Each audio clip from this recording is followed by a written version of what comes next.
gonna be gentle, but try not to scream.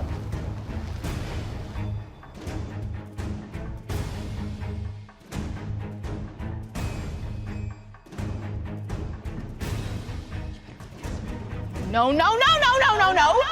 I refuse to accept this. She doesn't even have her wolf yet. Do you really expect us to take her as our leader? This is insane. Yeah, get her come off on, guys, there. say something. She doesn't deserve it. I knew this wouldn't go well, Reece. Trin, there you are. I've been looking for you. What happened back there?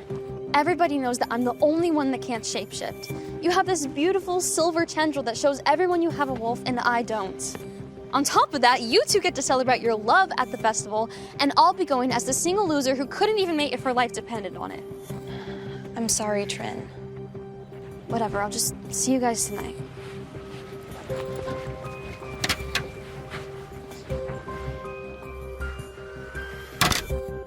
Trinity, is that you? Hey, I'm thinking about the Harvest Moon Festival, and I really don't want to go. Oh, grandfather, what are you doing here? I was concerned that you would embarrass the family at tomorrow's festival. I'm here to see to it that that does not happen. Well, it's a shame you came then, because I'm not going. Wait, what? Trinity, why? Pathetic child. The Harvest Moon Festival is not optional. You need to find a wolf mate. It is your destiny. Grandfather, please. I'll be the only one there who can't shapeshift. It's humiliating. You are going! That's final. The Alpha will be watching. I hate him. He just wants what's best for you, Trinity. You didn't even try to defend me. Just leave me alone.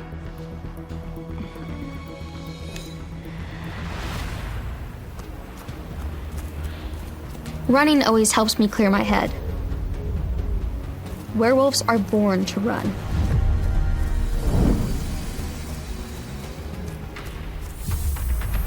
What's that smell? It's not my own scent. Something else. Something dangerous. I need to get out of here. Now.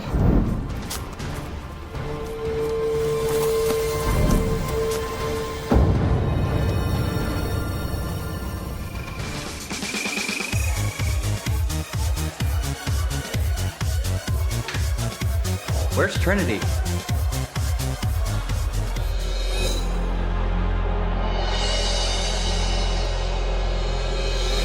Oh my goddess. Trinity, you look hot. Shut up. I mean it. You are definitely finding a mate tonight. It's like a whole other world in here. I wish I felt like I belonged.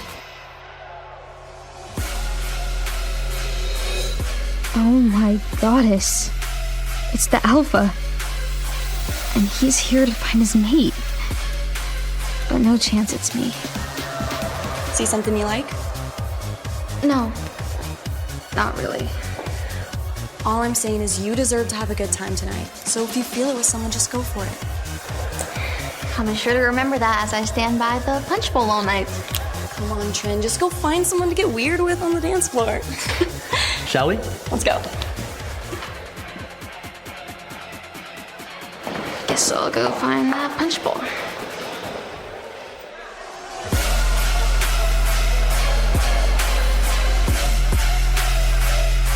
Great. Another party. Another excuse for the unmated woman of the pack to try and become my mate. How's it going, boss?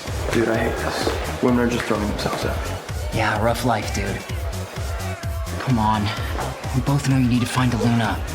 A mate. Until then, you can't solidify your position as the Alpha. That's what the Elders said. Yeah, well, for the elders. Look, I know finding a mate isn't high on your priority list. Especially after what that woman did to your father.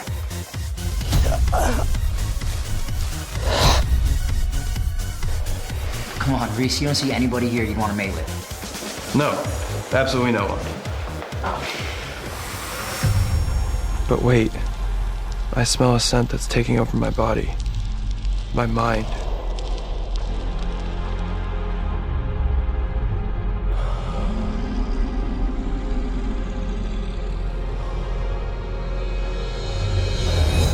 Who Who's that?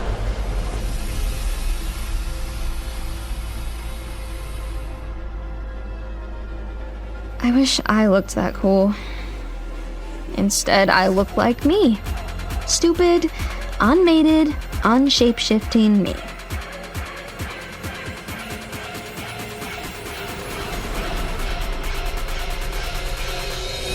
Oh my goddess. I can't believe she came even though she's in heat. Gross. I heard her dad was human. I wonder if she can't find a wolf. She's a half-blood. I'd cringe if my dad was mortal too.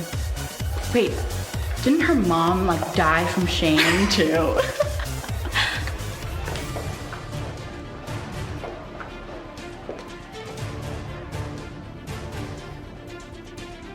I hate everything about me. All I want is to feel normal. But it'll never happen. I heard her dad was human. Didn't her mom like die from shame too? I should just leave the pack and never come back. Cedar? Cedar, I swear if this is a joke, it's not funny. Hello? The dangerous scent. The one I smelled when I was running. And it's getting stronger. It's back.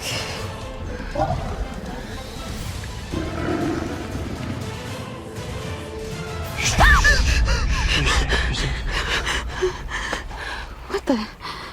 You're the alpha, aren't you? His eyes. I've only seen eyes like that in books on our pack's lore. Werewolf eyes rarely turn red. This scent. This woman. It's like every molecule in my body is on fire.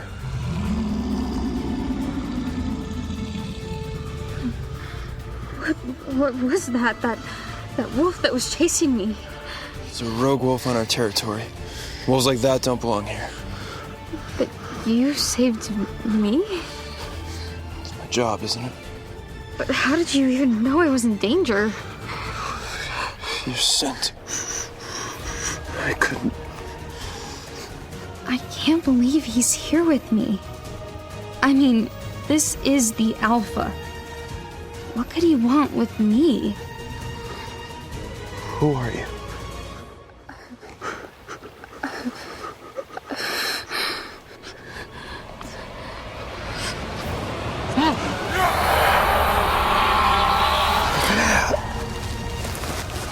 I should have never trusted her.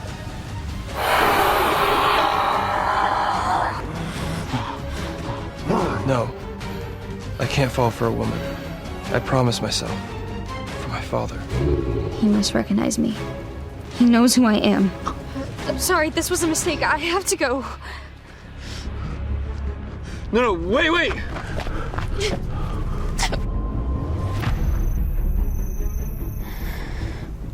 I can't stop thinking about the alpha.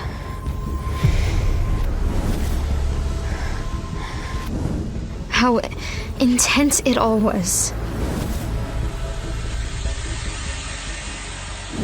What did that mean? Then he growled at me. What did he want from me?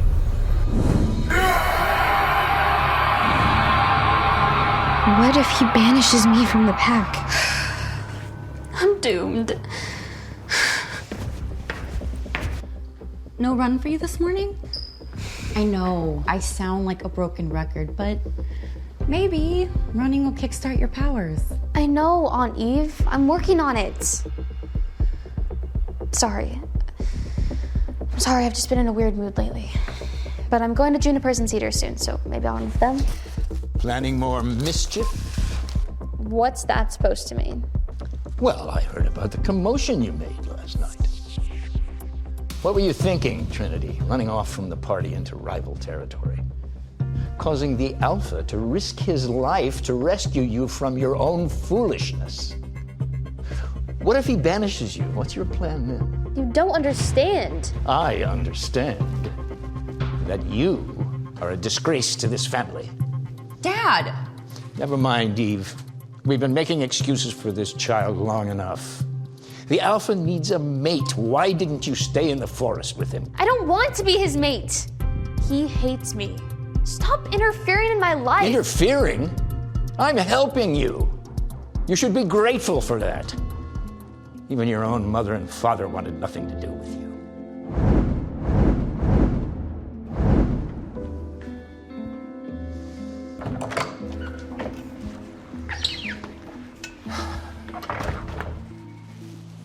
I can't believe you just said that to her.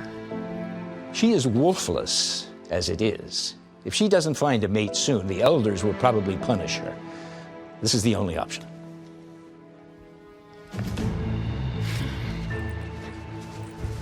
I swear I'm not going back until Grandfather apologizes. I hate this pack. I hate being me.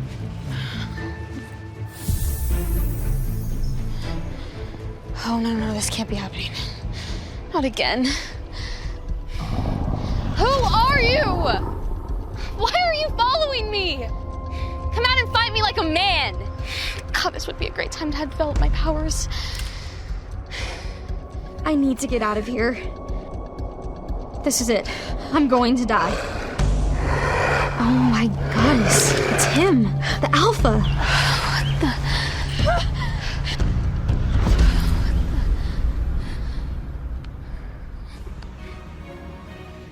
Explain yourself. I can't believe he saved me. He must have tracked my scent, but how? Don't ever try to run away from me again. Your clothes, sir. Noah? What are you doing here? You have no excuse to be journeying these parts unattended. You know how risky that is. What got into you? I don't know, Grandfather was yelling at me because... For running away from the Alpha last night? Yeah.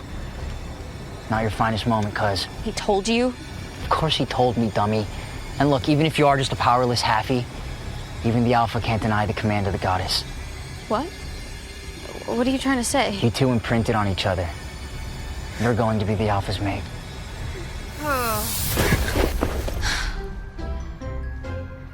Perfect. She seems to be as excited about this as I am. I'm afraid this is not going to go as smoothly. She made a mistake. She never makes a mistake. Well, she did now. No such thing. No, Okay. she did not. What are we talking about? Oh, good. Finally.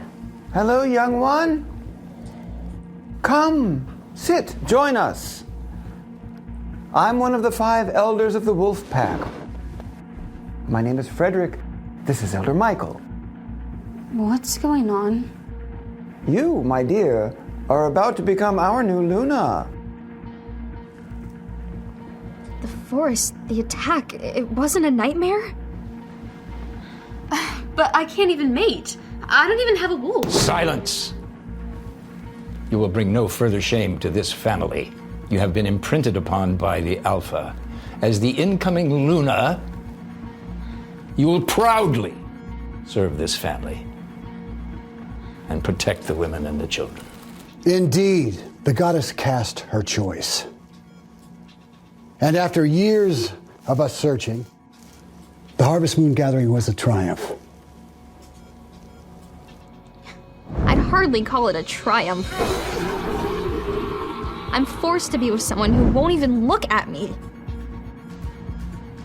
Now that he's imprinted, the Alpha and you are required to perform the claiming ceremony. What's a claiming ceremony? Are you kidding me? She doesn't even know our lore. Silence, Reece. The fate has been written. I must apologize, gentlemen, for my granddaughter's lack of education.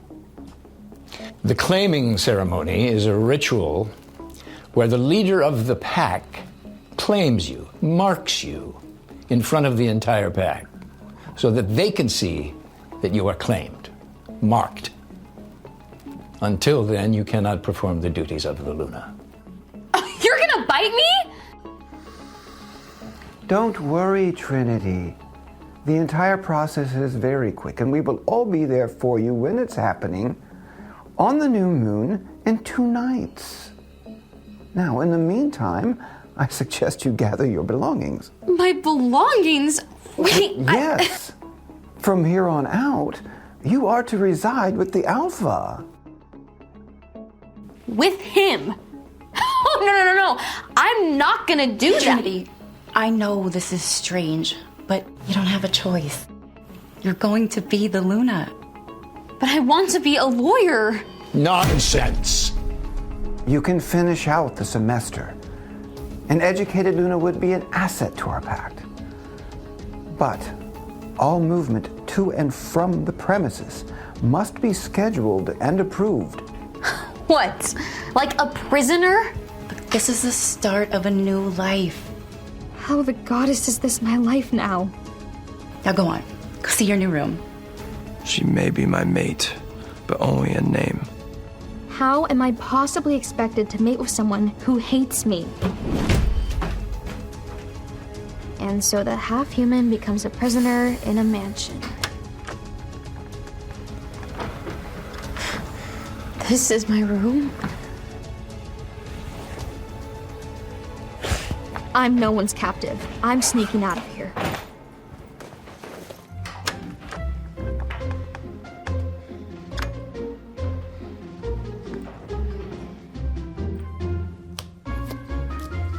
Got any sevens? Go fish. Did you hear that? Oh, goddess. Not a rogue wolf again. Where do you think you're going? I was just on a run. Really? You just had your whole world blown up and you just wanted to get some air? Let me make one thing abundantly clear to you. If you try to leave again before the claiming ceremony, I'll make sure it's impossible for you to ever leave the house for the rest of your life as my Luna. Wait, why only until the ceremony? Because once I've marked you, I can find you anywhere. Do you understand me, little bunny? What did you just call me? I don't look like a rabbit, and I certainly don't run like one. Well, run on home then. Well, if you want me to go home, then you're just gonna have to carry me. Fine. You're nuts, you know that?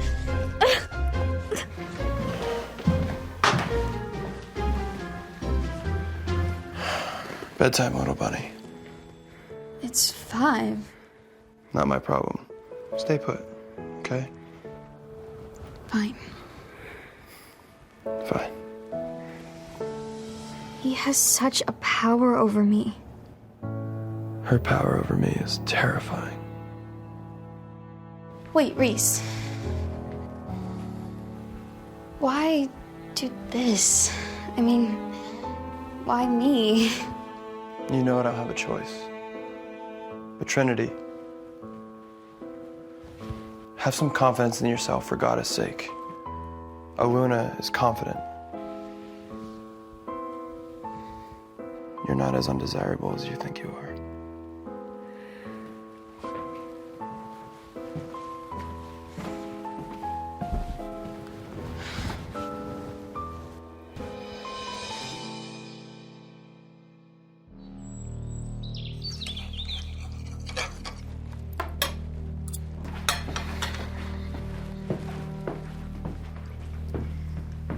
Ah, how wonderful of you to join us.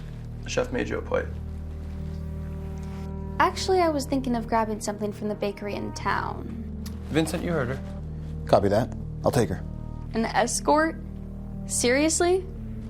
What? You think I'd let you out on your own the day of the claiming ceremony? Because you've earned my trust or something, yeah? And I thought grandfather was overprotective. Goddess, he's such a wise ass.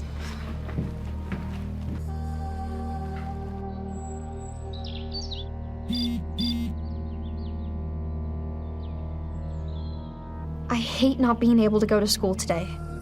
I don't don't want to carry the secret anymore.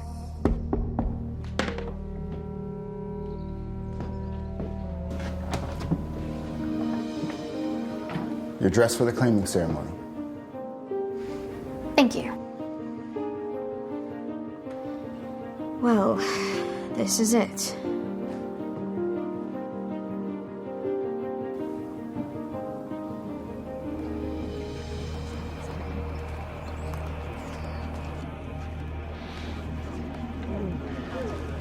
Where is she? The ceremony is about to begin. Patience, Elder Frederick. This is already a disaster. I mean, this is Trinity Witten. She's basically powerless. How can we expect her to be the new Luna?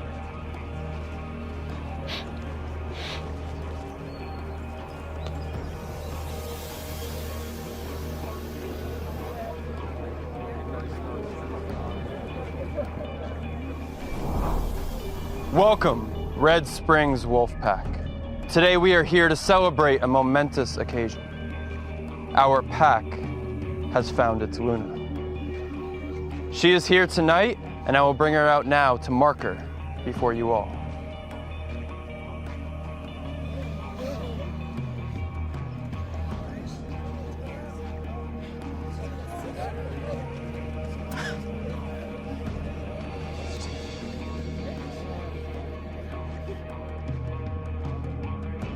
Why can't he look at me? He must think I'm ugly. Goddess, help me. I need her. Are you ready? I think so. Where ladies and where men of the Red Springs pack, I now present to you our Luna, Trinity Witten. It was gonna be one of us. I know. I'm gonna say something.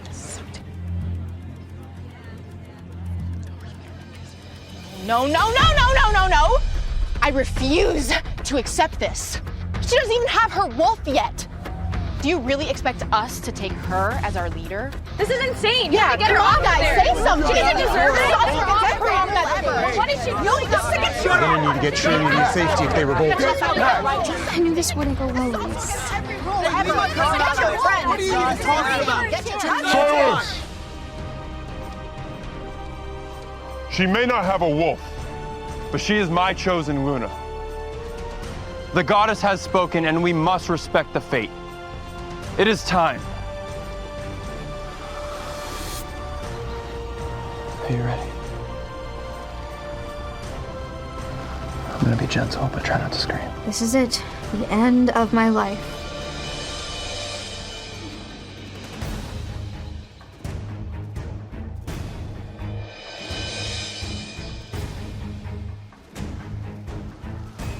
Are you all right? I'm fine.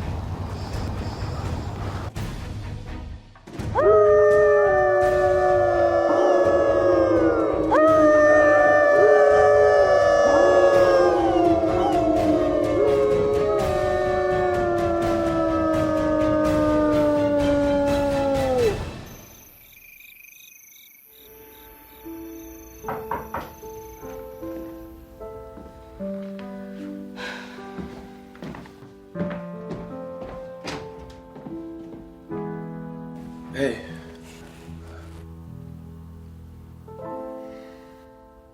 I can't stand how much I want her.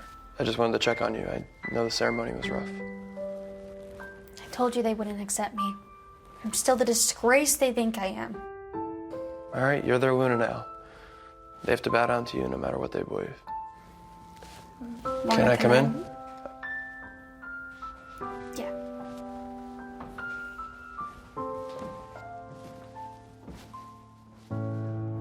Just looking at him makes me nervous. He's so handsome. I should have never trusted her. Look, before you get any ideas about what's gonna happen tonight, let's set some things straight. Like what? Like how this is gonna go. You may be my mate, but in name only. Excuse me? I never wanted a mate, all right? But if the goddess demands I take you, fine. but we will never be intimate, all right? You're merely an assignment to me. Is that understood? So what? You tricked me into being your Luna by pretending there was something between us? I never pretend. Get your emotions in check. Well, if I'm nothing to you, then you're nothing to me. Look. Get out of my room, you feral dog! What did you call me? You heard me. If I'm a weak little bunny, then you're a disgusting dog. I will never love you.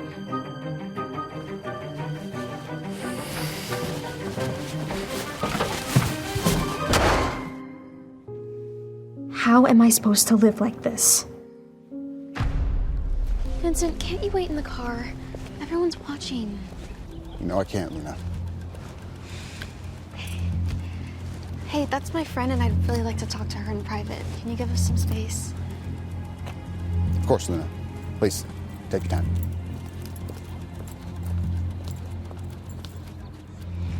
Trinity! Oh my goddess, you're the freaking Luna Trin! Yes, trust me, I know. What's it like? What's the Alpha's personality like? Is his body insane? After the ceremony, did you two, you know? No. What? Wait, let me see your mark at least. Oh, no. It hasn't formed yet. I always liked how mine had these cool vines. Every mark is different. A depiction of the couple's devotion. I wonder what yours is gonna have. We will never be intimate. You're merely an assignment to me. Padlocks, daggers, toxic waste. I guess we'll see. Look, Vincent's waiting for me, so I really gotta go.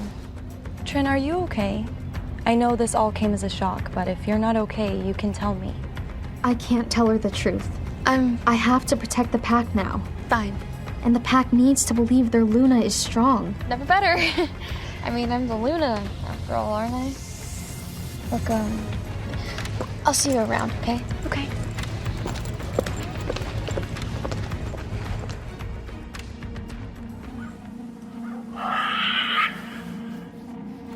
Bad day, boss? More like a bad week. Sit. All right, what do you got for me? Run through the list. All right. You're needed at the Azure River Pack to discuss the plan for warlock mitigations and other threats to the two packs. Now it's been a while since I've seen my cousin. Let him know I'll be there by the end of the week. We need a plan for those inbreds and soon. Vincent, you'll come with us for protection. Unless you have other pressing engagements aside from protecting myself and the Luna. Well, it's just... I'm so sorry, sir, but my wife, Heather, is pregnant with our first pup. And she's due any day now. Damn it. I forgot. She can't handle that on her own, I'm assuming? Fine. Stay here. We'll protect ourselves. And Vincent, congratulations. A pup is a blessing, so I hear. Shall we leave you, sir? Yes, please. Oh, and, sir, the information you requested.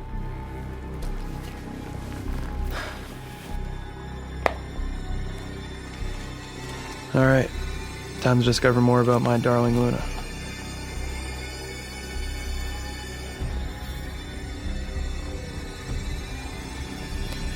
I feel bad I've been so cold to her. I know it's not easy losing a mother. Who would do this to her? And why?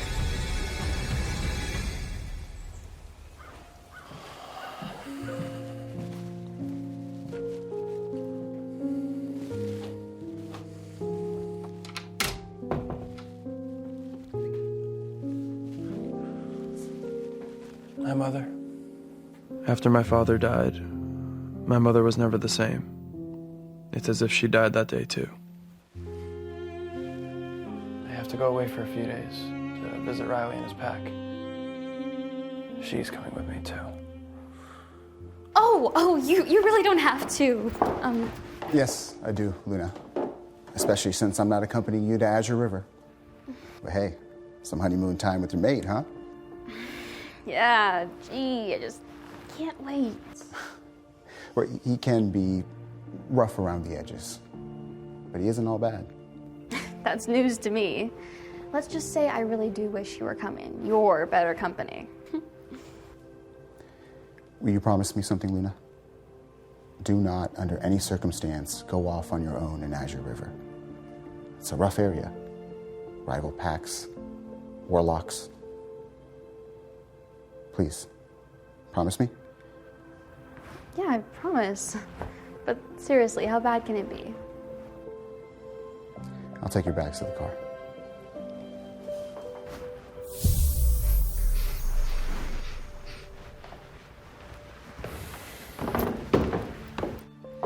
I'll be back in a few days.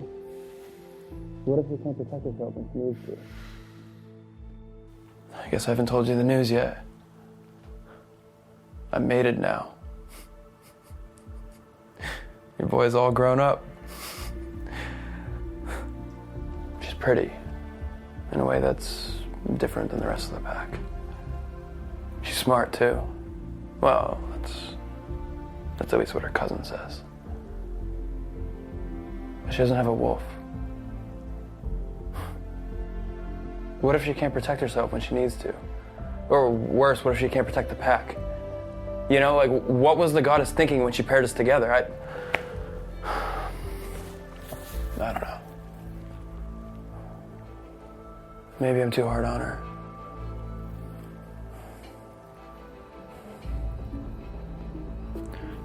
Anyway, I'll be back in a few days. Take care of yourself until then, okay? Hey. I love you.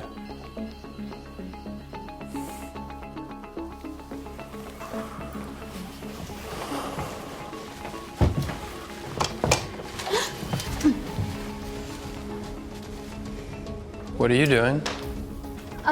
Nothing. Nothing, just waiting for you. Right. Well then, let's get on with it. I'm driving.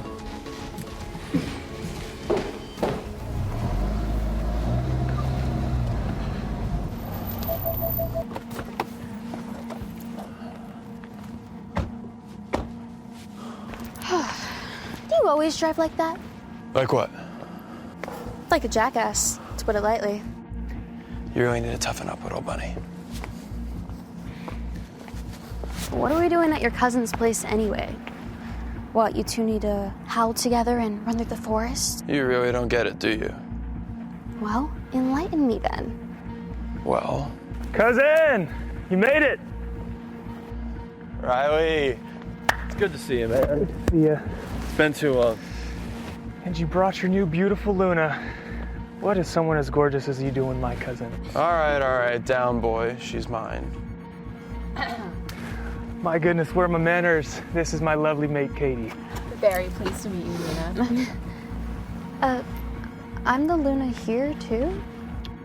Forgive me. She's learning on the job. Well, come on, let's go get a drink.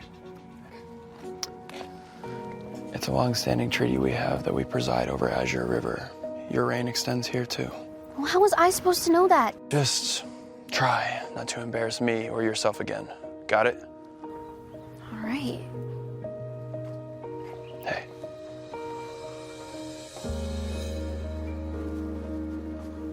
I feel a rush whenever I touch her.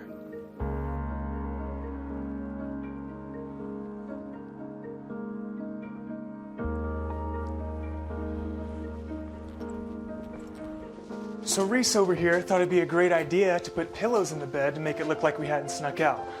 Like that was gonna work. Got us both grounded. There are endless stories like this for them to tell you.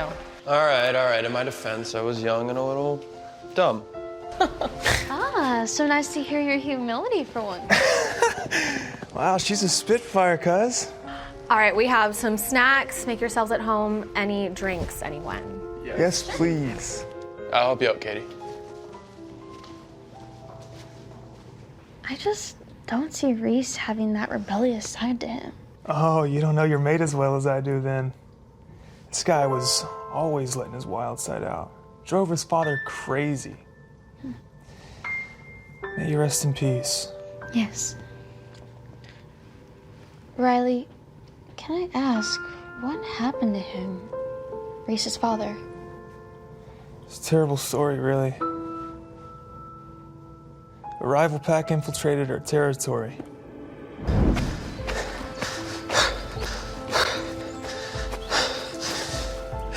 The leader of that pack, one of our greatest enemies,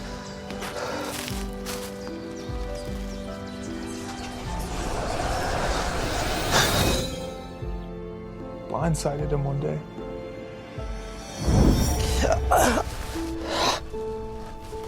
I should have never trusted her. In the end, Reese's father was betrayed by a woman named Mandy. A wolfless woman. Reese was never the same.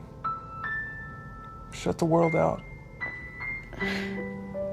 I can imagine. That's terrible.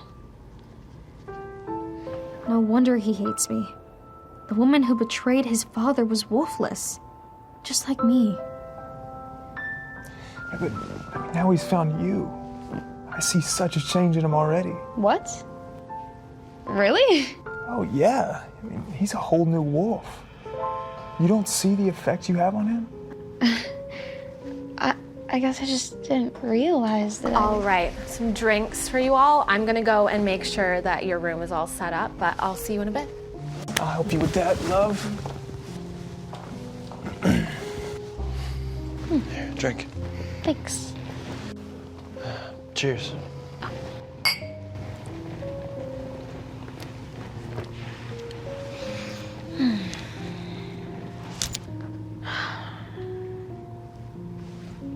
It's beautiful. Yeah, Riley's estate's been a part of our family for years now. Oh, not that. The music. Oh.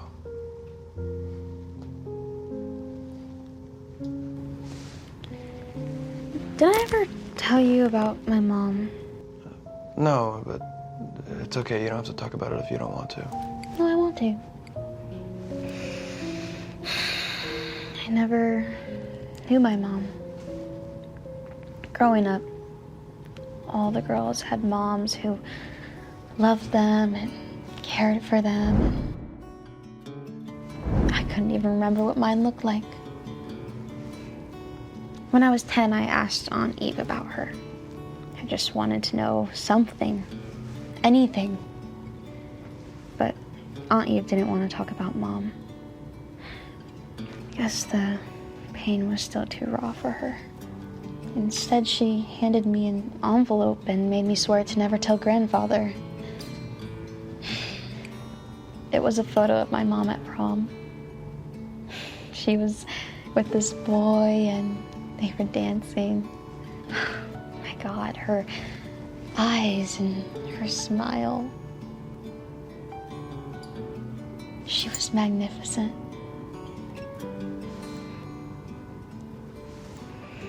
Anyway, I just always imagined her dancing to a song like this one.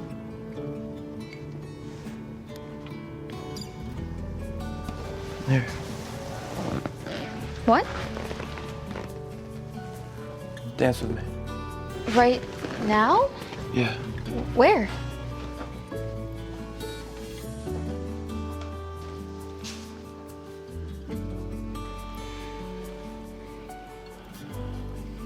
I know how hard it is to lose someone that you love.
I'm sorry.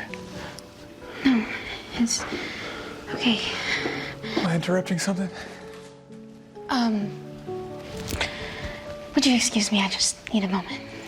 Yeah, of course.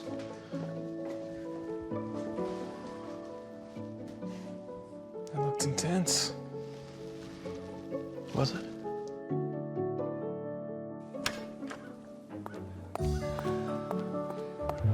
That kiss, it was everything. It felt like a tidal wave breaking in me. You feral dog! I will never love you. Little did he know it was my first kiss ever.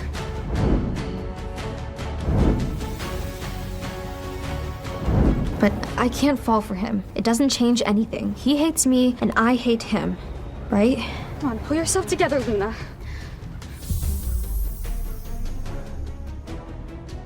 What is that? Who is that?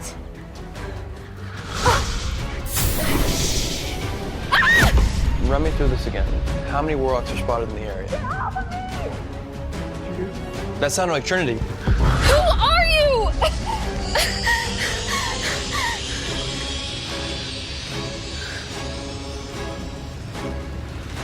Take her. Now.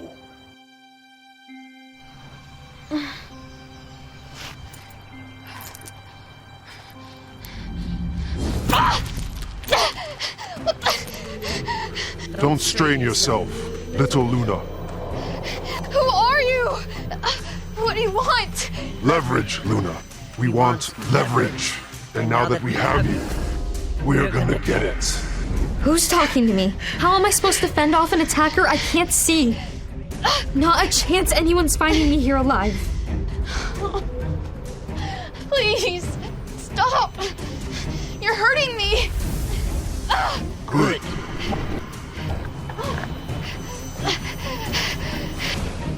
Where the hell did they take her? We're in Warlock territory now. That must be who has her. I smell her scent faintly, but you'd be able to track her better than I could. I can't smell her.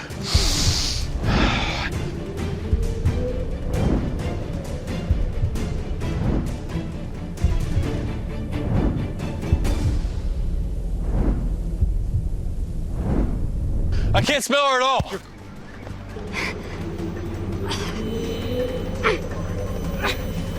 Your pack thinks they're the kings of these parts.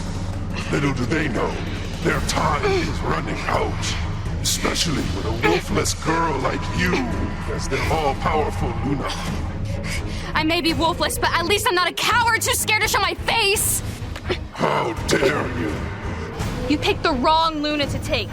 Tell your alpha, this isn't over. Trinity's head was pounding, and she didn't know why. She squinted her eyes open to see the ground rushing by beneath her. Reece? Someone had thrown her over her shoulder, but it wasn't Reece this time. Surprisingly, he had taken much more care with her. This person was being rough, and it showed. Whoever it was, they were running, and fast. The constant movement up and down was a stabbing pain in her gut with every step they took. Their shoulder was digging into Trinity's stomach, and she could barely breathe. It took all of Trinity's focus to remember what happened. We're running out of time. She's ridiculously strong. We can't let them see us. Watch out. It all came flooding back to her. The attack, the struggle, the searing pain in her head, then everything going black. Who are these guys? What do they want from me? Trinity didn't know where she was, but she knew the further she got from Reece, the more difficult it would be for him to track her. I need to get away, and quick. Even though Trinity was only part wolf, she would still be faster than them. All she needed was to get to her feet. They clearly didn't expect her to wake up soon, so she had the element of surprise on her side. She felt her captor slow as he ran up a hill. Now's my chance. Trinity grabbed a fistful of the man's hair and yanked it back, using her grip to pull herself up and bring her knee crashing against his throat. His grip loosened as he gasped for air, buying Trinity all the time she needed to drop from his shoulder and roll to the side. As she leaped to her feet and made a run for the Alpha's house, the man screamed, alerting the others. Trinity only made it a few steps before another man grabbed her hair and pulled hard. She was yanked off her feet before landing with a crashing thud on the forest floor. Her breath rushed out of her. She was momentarily dazed. The precious time she needed to escape was lost. "You should have just kept still," 2 men approached her. They were too close for her to make a run for it again. The man whose trachea she had attempted to crush was still struggling to his feet. "Stay away from me!" Trinity scrambled backwards, putting some distance between them. Or what? He was right. She couldn't do much. But she put up one hell of a fight before and would do it again. Even if it was going to end the same way as before, with Trinity unconscious over a strange man's shoulder, she had to try. Trinity kept her eyes on the men while she felt around for anything that might help her. Her hand bumped into a large stick hidden under the leaf-strewn ground. She halted her retreat, putting a pathetic look on her face as she closed her hand around the stick. "Please don't hurt me." Trinity feigned fear, tightening her grip on the fallen branch. "That's right. Just give up." The man lunged at her, and she swung her weapon as hard and fast as she could. Her plan worked.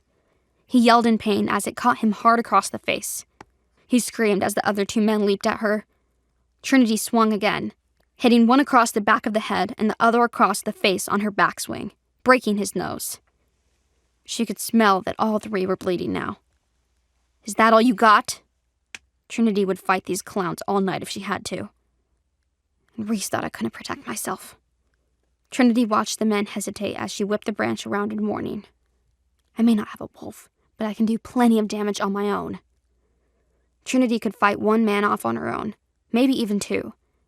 But when all 3 of them worked together, she didn't stand a chance.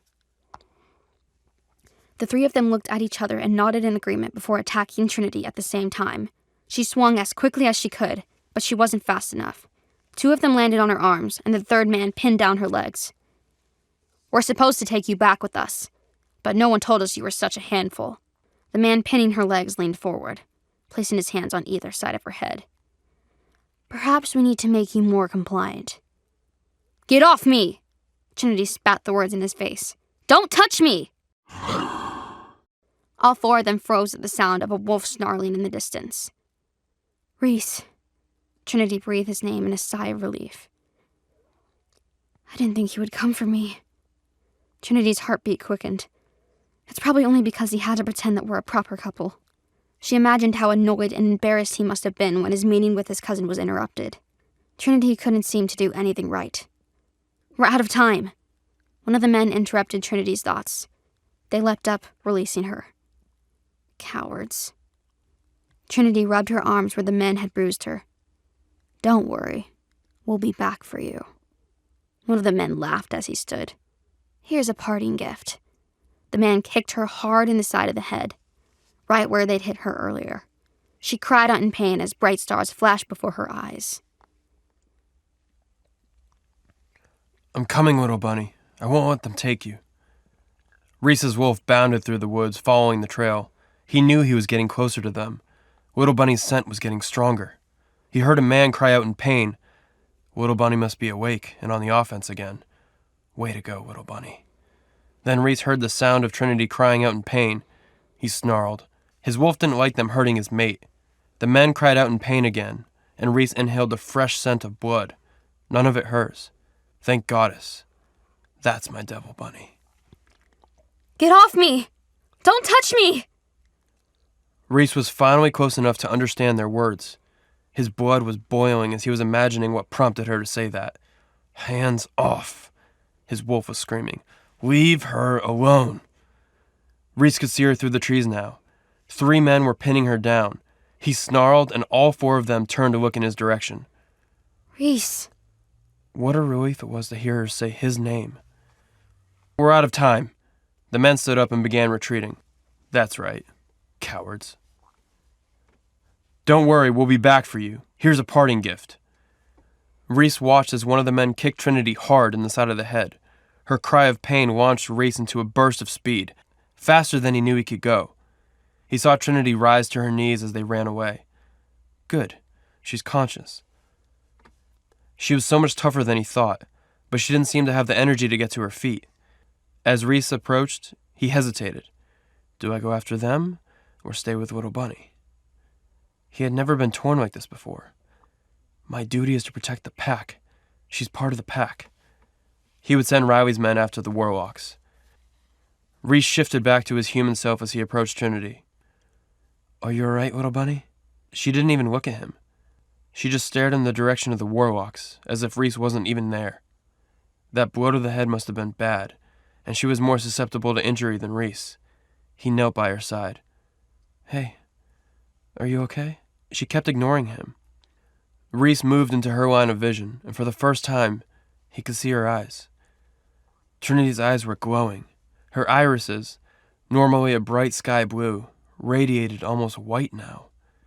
2 inner circles, one a sapphire blue and the other a metallic gold, turned into the center of her eyes, almost like a camera lens permanently autofocusing and zooming.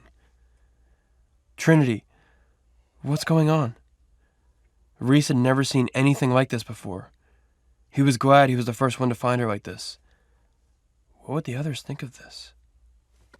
They're going to get away if we don't hurry. Trinity kept her gaze in the direction of the warlocks. They've already gotten away. They're long gone and we couldn't track their scent. They're right there! Trinity pointed somewhere in the trees. They're about 1,800 meters that way. You can still see them? Not even Reece could see them. You can't? Trinity's brow furrowed in confusion. No, Reece answered. Why don't you follow their scent? It's a little weird. It makes me sneeze. Trinity, we can't smell them at all. Trinity blinked, her face a mix of confusion, exhaustion, and pain. What do you mean you can't smell them? None of us here can smell them. Only you. What? Trinity's face fell. I'm the only one? Further proof I don't belong. Why could Trinity see and smell the warlocks when no one else could? At least you can smell them when they're trying to hide. Be on your guard next time, Reece said, to which Trinity nodded. Now that Reece knew Trinity was safe, he remembered why he was angry with her. More importantly, why the hell did you leave the spot? I told you to stay put. Reece could see Trinity preparing to argue as defiance filled her eyes, but he was not going to back down. She disobeyed him and it could have gotten her killed. His wolf shivered. Look, mighty dog. Trinity slowly rose to her feet. I don't need... Before she could finish her sentence, she collapsed. Reece leaped to catch her just before she hit the ground, but Reece's wolf instincts leaped into action. He caught her just as Riley and the others came into the clearing. Riley and one of his men had shifted while the other 2 remained human, so both wolf and human senses could combine to ensure nothing was missed. Riley shifted back to human form. How is she? She's been through a lot, and she's beaten up. Reece lifted her into his arms. I need to get her back to the house. The men who took her left, going that way. Reece nodded in the direction that Trinity had been staring. He began to tell Riley about her eyes, but something in him told him to wait. They have about 1.5 mile head start, maybe 2 miles now. They were heading southeast toward the highway. Deke, Nick, and Cole, track them as best you can. Riley gathered his men. Her scent may linger with them. The men nodded and ran into the woods in their direction. I'll head back to the house and prepare a room for her. I'm so sorry, Reece. This shouldn't have happened. This is my fault. No, it's mine. I should have never left her alone, and none of us thought this would happen. Reece cradled Trinity against his chest, remembering the last time he had carried her in his arms. She was asleep then. Now, she was unconscious and unlikely to wake up. That's probably a good thing. Reece was stark naked after shifting into a wolf and back. She would most likely take offense to that. Riley was already ahead at the house when Reece arrived with Trinity since he had run ahead in his wolf form. He waited in the forest with a set of clothes for Reece. Reece knew he had put Trinity down to get dressed, but something in him hesitated. He didn't want to let her go. I'm being ridiculous. He finally set her down on the ground, propped up against a tree. When he picked her up again, Trinity released a groan. She was in pain. Reece's wolf snarled. Riley led Reece into the room he had prepared for Trinity. Riley, I need to talk to you. Privately. Reece tucked Trinity in bed as Riley cleared the room, leaving just the 3 of them. What is it, Reece? There's something I need to tell you about Trinity. Reece had not told Riley or anyone in the pack that Trinity didn't have a wolf. He didn't want rumors spreading and following her everywhere. But now, Riley needed to know. What's wrong? Reece could see that Riley feared the worst. I don't want what I'm about to tell you to leave this room. You have my word, brother. Reece knew he could trust Riley. Trinity is not like the other members of the pack. She's not like you and I. What does that mean? No point in drawing it out. She doesn't have a wolf. How can that be? Reece watched all the thoughts he had been sitting with since their mating cross Riley's face. I don't know exactly. Reece shook his head. But her mother was a wolf. I know that for a fact. And her father?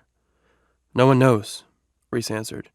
Either her mother didn't know, or she was afraid to tell anyone.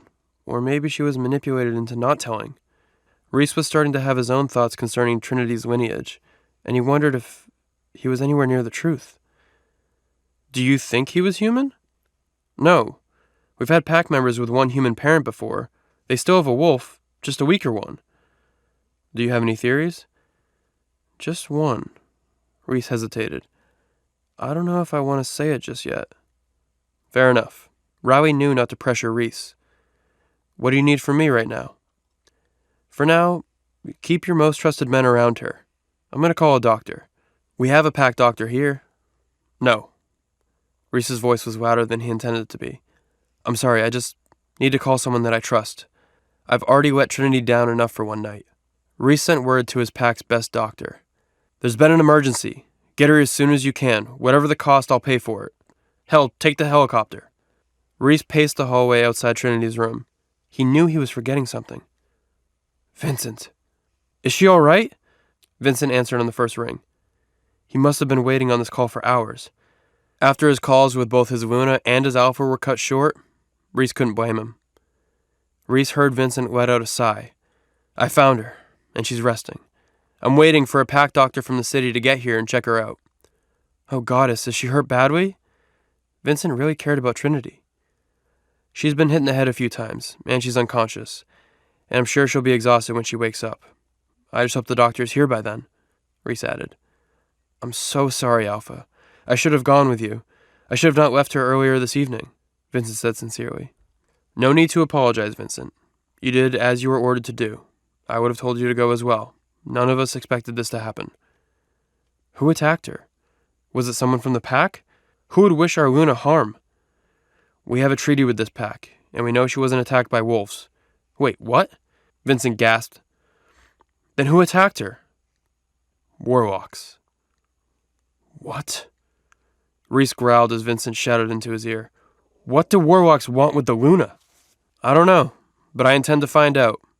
Reece peeked into Trinity's room to see her still unconscious. I have another meeting, which will have to be pushed to another time later in the day. I'll keep you posted. But Vincent? Yes, Alpha? When we get back, she is to be watched more carefully at all times. Yes, sir, I can promise you that. For the second time in one night, Trinity woke up in an unfamiliar place with her head pounding. At least this is much more comfortable than the last time. The warlocks, the fighting, the kick to the head. Reece. Where's Reece?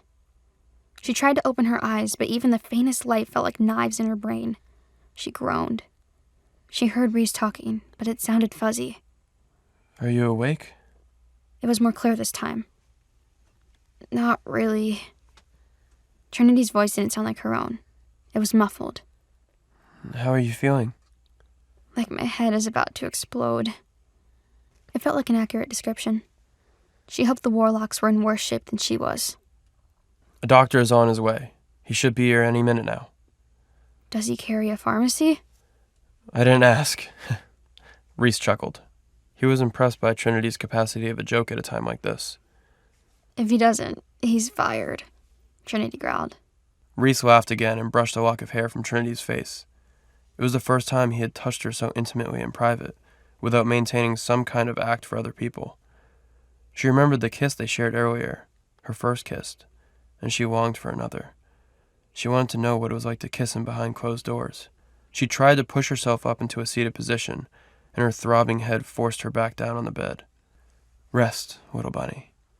Trinity had heard Reece speaking this gently before, but never to her. I thought I was going to lose you. You came for me? Reece was quiet.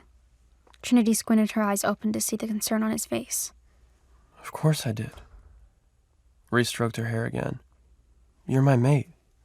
When Trinity looked into his eyes, her desire for him was stronger than the pounding in her head. Despite his insistence that she was nothing to him, Trinity knew he could feel the mate bond too, and it was growing stronger by the day. He leaned in, breathing her scent.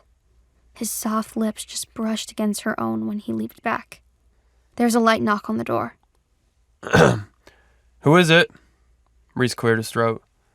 It's Dr. Griffin. I'm here for the Luna. Reece eagerly threw the door open and ushered in a man in his early 40s. He was dressed in a casual business suit and carrying a dark blue duffel bag. Griffin, thank you so much for rushing over here. Reece guided Griffin to the bed. She sustained a lot of injuries and is probably just coming down from all the adrenaline. She's been drifting in and out of consciousness, primarily due to a couple of blows to the head. As Reece detailed the events of the night, Trinity struggled to remain conscious.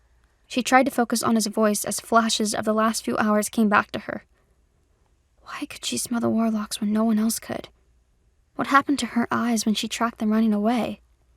And lastly, she remembered waking up as she was being carried. She'd tensed in fear, thinking the warlocks were dragging her away again. But it wasn't the warlocks. She was back in Reece's gentle arms. Her eyes fluttered open to his bare skin, glowing in the moonlight. She'd known then that she was safe. You can go to bed if you would like, Alpha. It's late, and I can update you in the morning. No. Hearing Reece's voice so close soothed her. I'll stay here. She was safe. Reece hissed at Dr. Griffin as Trinity winced for the third time. Griffin glanced up with a warning. I can't be any more careful, sir. Luna's not wincing because of me. She's wounded. I'll kill them, Reece swore. Trinity squeezed her eyes tighter. It's fine. It just hurts. Griffin lowered his hands from her head to look at Reece again. I won't know anything else without a scan. I'm guessing you want to avoid that? Werewolves had healing properties that Trinity didn't have. The only medical scans they did were to make sure that bones could be set properly before they healed in the wrong position. Do you think she needs one? Reece asked. Head injuries are tricky, sir. We wouldn't want to wait until things get worse. Trinity groaned. It's probably nothing. I just want to take a pain pill and sleep. And if you have a concussion and never wake up? Reece asked her. At least the pain will be gone, she mumbled. Reece growled, but Trinity didn't even have the energy to roll her eyes at him. She huffed. If you're so worried you can monitor me, wake me up if I stop breathing. Not funny, little bunny. Griffin chimed in. She's not wrong. If you check every few hours, then fine. But if she has any problems with her vision or balance, then we need to get her to a real hospital, immediately. Do you understand? Yes. Trinity and Reece answered together. Griffin opened his bag to retrieve a small vial. 1 dose will be enough. It won't wipe out everything, but that's a good thing. Pain is there as a warning sign. She lifted her hand to him, opening and closing it like a child for a bottle. Her annoyance slipped into her voice. Yeah, pain good, death bad. Please, I need this to stop. Goddess, she sounds awful. Reece grimaced at her pain. Griffin checked in with Reece and the Alpha nodded. Griffin quickly filled the syringe with the medicine and motioned for Trinity's arm. He found her vein and pierced it with the needle. Reece watched the plunger go down and felt his stomach tighten again.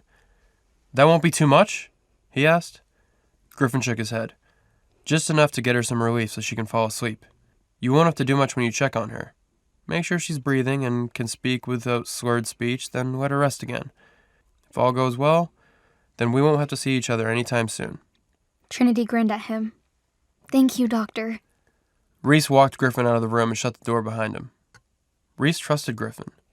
He was one of the few people that Reece trusted with his mother. Still, he needed to make sure that no one knew about the attack. Not until he knew what was going on. Griffin, Reece began in his Alpha command voice. You can't tell anyone what happened here. Griffin nodded, though he was forced to obey anyway. Of course, my Alpha. Reece clapped the doctor on the shoulder gratefully. Reece? Riley called from down the hall. Reece turned again to face his cousin. Yes? He couldn't handle any other bad news. I'm about to watch security footage. I waited in case you wanted to see. Reece didn't just want to see it. He needed to. He had to understand how this attack happened. Lead the way. The security room at Riley's Alpha house was smaller than the one at Reece's. It made sense, given that Riley's estate was smaller too. It still had plenty of cameras and security precautions, though. They had at least 3 angles of the front of the house, which let Reece see exactly what happened there. He growled well as the first attacker snuck up behind Trinity. She managed to fight him off well, but once the others surrounded her, there was nothing she could do. She was outnumbered. Riley whistled appreciatively. "She's a fighter, your Luna." "But she lost," Reece snapped. "I was right. She's too weak to be my Luna." Riley barked at him. "Reece! Look at her!" He pointed to the screen where the attackers hauled Trinity off into the distance. "She could have gotten away easily if she could shift, but no, the goddess cursed me with a mate that has no wolf." "She has something," Riley argued. "She's not defenseless." "She might as well be," Reece pushed back from the security footage. "A Luna will always be their alpha's weakness. Or your greatest strength. Don't push her away just because she needs you." "They all need me," Reece roared. "My entire pack. Your pack, too. How can I protect them if I'm worried about her?" He hadn't thought of anything but her since the moment she was taken. Riley reached for him, but Reece threw off his cousin's hands. He didn't need comfort. He needed a mate who wouldn't cost him everything. How could she be so weak and still strong enough to break me? Trinity didn't remember much of sleeping that night. Reece might have talked to her once or twice. The medication blurred that. It wouldn't surprise her if he didn't. Maybe he found something else to do than babysit her headache. She felt better by morning, though. Her head still hurt, but it didn't pound. She didn't want to die or vomit. She gently shifted to the edge of the bed to get up. She turned her head too quickly. She winced at the sharp pain it brought. Panicked, Reece rushed into the room. "What happened? Is it getting worse?" He's still so worried, she thought with a thrill. Last night changed everything. She grinned at him reassuringly. "I just moved my head too fast. I'm much better. I think I can shower and change. Then we can go. We're behind schedule already." Reece cared so much about the order of things. She figured he'd care about that. But Reece instead walked to the window and opened the curtains. The room faced the front yard, the same place she'd been taken from that night. From the bed, Trinity saw his car was in the same spot. Had they already cleaned the blood off of it? Reece cleared his throat. "Right. Well, I want to talk to you before you go." Trinity frowned. What now? Reece kept his eyes on the yard. "What happened last night will never happen again," he began. His voice was tense and strained. Trinity verbally rushed to reassure him. "I'm so sorry. I won't go out by myself. I never thought anything like that could happen. I just never thought, I guess. Those men took her because she was his Luna. She always thought the biggest danger to her would be their pack's resentment. This was new territory for her." "Not just the attack," Reece said impatiently. "The dance, for one. I won't allow it." Trinity could have laughed. That's fine. She didn't need everyone watching her swoon over him. "And the kiss," he said. "It was never supposed to happen in the first place." Agreed. Never thought my first kiss would be forced on me like that. His eyes widened. She fought the urge to flush in embarrassment. She didn't need to be embarrassed. Plenty of people waited until they found someone they actually wanted to kiss and touch. She mostly felt embarrassed that a part of her wanted to do it again. He barreled on. "Last thing. I won't save you next time." Trinity's heart sank at those words. He spoke faster at that. "Either you save yourself, or don't put yourself in a reckless situation, or call your guards." She dropped her eyes to the floor. Did he really hate her that much? After all this? "I'm sorry I'm such a burden to you," she said. He scoffed in disbelief. "You're more than a burden." Her eyes snapped up to meet his in shock. Reece's eyes were filled with anger and disgust. "You take and take. Your party, your rescues, and even this conversation is trying every piece of me. How could the goddess do this? How could anyone—" "How could anyone what?" she demanded. Tears welled in her eyes, and she blinked them back defiantly. "Love someone like you," he finished. Everything in her shattered. Thank God she was already sitting because she would have fallen to the ground otherwise. She had no words. No comeback to the one question that she asked herself her entire life. Her mother hadn't loved her long enough to stay alive. Her grandfather hadn't loved her at all. Her mate, the one wolf meant to love her, sneered at the thought of being there for her. He told her before that they would never be anything. But what was she supposed to think after last night? He held her like a lover. He kissed her with a heat that she could still feel underneath her skin. But none of that mattered to him. None of that changed anything. I wish I'd never woken up, she thought. Last night, even with the throbbing pain, for one moment, she was Luna worth staying up for. Now she couldn't imagine why anyone would try to put up with her. She rose from the bed on shaking legs and forced herself to meet his eyes again. How could anyone love her? I guess we'll never know, she said. I'll meet you in the car. She raced to the bathroom, slamming the door shut behind her. She managed to get the shower on full blast before the tears fell. Then she sobbed so hard that she forgot about all the pain in her head. The one in her heart was much, much worse.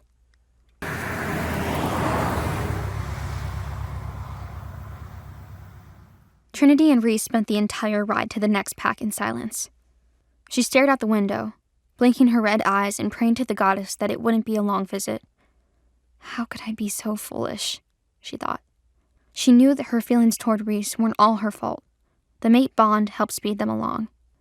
She just didn't understand why the bond wasn't doing anything for him. This pack was as small as Riley's, but they didn't have an alpha. They had a prime beta instead.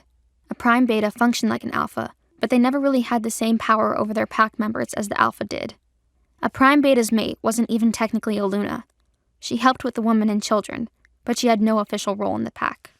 She was nice enough to Trinity anyway. She smiled as they sat in the dining room while Reece met with the prime beta.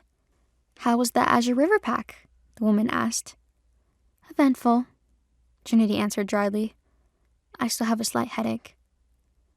Don't worry about entertaining me. The boy should be done soon enough. Thank you, Trinity said. Honestly, she didn't say much else for the rest of their short visit, or on the drive back to Red Springs, or the rest of the weekend. How could she say anything when all she wanted to do was cry? The only time Trinity smiled was when Vincent picked her up for class on Monday morning. He greeted her with the customary bow, but Trinity couldn't handle being formal with the only other person who knew what happened that weekend. Vincent, thank goddess you're here. He smiled so wide that she could see every tooth in his mouth. Thank goddess you're still here. We were so worried. I felt awful. Pretty sure I felt worse, she thought. It's not your fault, she said instead. A guard's duty, she cut him off, doesn't outweigh a husband's or a father's. Your family needed you. I'm glad you were there for them. He didn't seem convinced. He started the car, and Trinity relished the thought of being far away from Reece for the next few hours. They hadn't spoken directly since he broke her heart. Again. It was almost worse than the last time. She could be angry back then. Now, she was just sullen. Vincent picked up on it as they got close to school. You seem troubled, Vincent said. Wouldn't you? She sighed. You'd think being kidnapped would be the worst part. What was the worst part? He asked.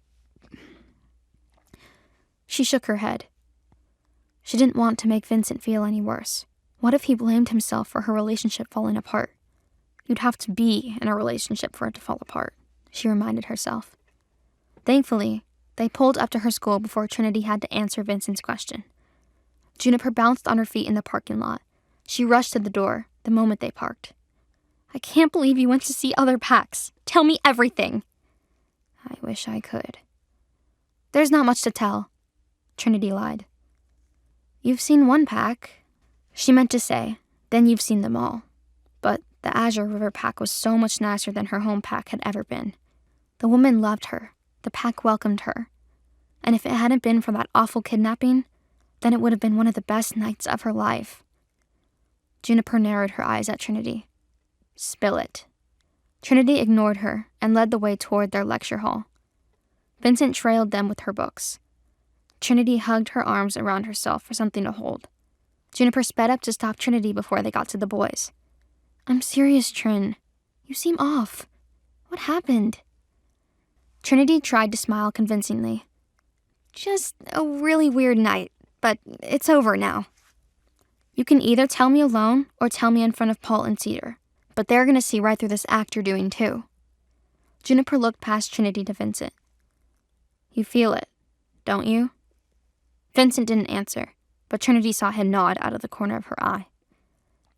How is it possible that her friends could care about her this much, but her own mate couldn't? If they love me, why can't he? New tears sprang to her eyes, and Trinity couldn't stop them. She turned on her heels to run for the bathroom down the hall. Trinity! Juniper and Vincent chased after her. Trinity ducked into a stall to hide from Juniper. Vincent wouldn't come inside of the girls' bathroom. Juniper, on the other hand, squatted down to look at Trinity through the gap between the stall door and the floor. You can't lie to me now. You're crying. It's not even noon, Juniper said. Why does time matter? Trinity asked between sobs. Because it's not new stuff then. It's stuff you've been stewing about all weekend. If you won't tell me, at least open the door. It's gross down here. Trinity unlocked the door so Juniper could step into the stall too. It was a mistake. Now Juniper was even closer and Trinity was trapped with her well-meaning and way too perceptive best friend. Does this have to do with a certain tall and sexy mate of yours? Juniper knew that Trinity and Reece weren't madly in love, but she didn't know how bad things were between them. Trinity didn't really want to admit it either. Drop it. Did he do something this weekend? Juniper asked. Trinity shook her head, but another sob slipped out when she did. Juniper's face tightened in anger. Did he hurt you? Not physically. Junie, please, I can't talk about this. Says who? If your mate is making you cry, then you need to talk about it. He doesn't get to treat you like crap just because he's the alpha. Trinity shushed her. Don't say alpha here.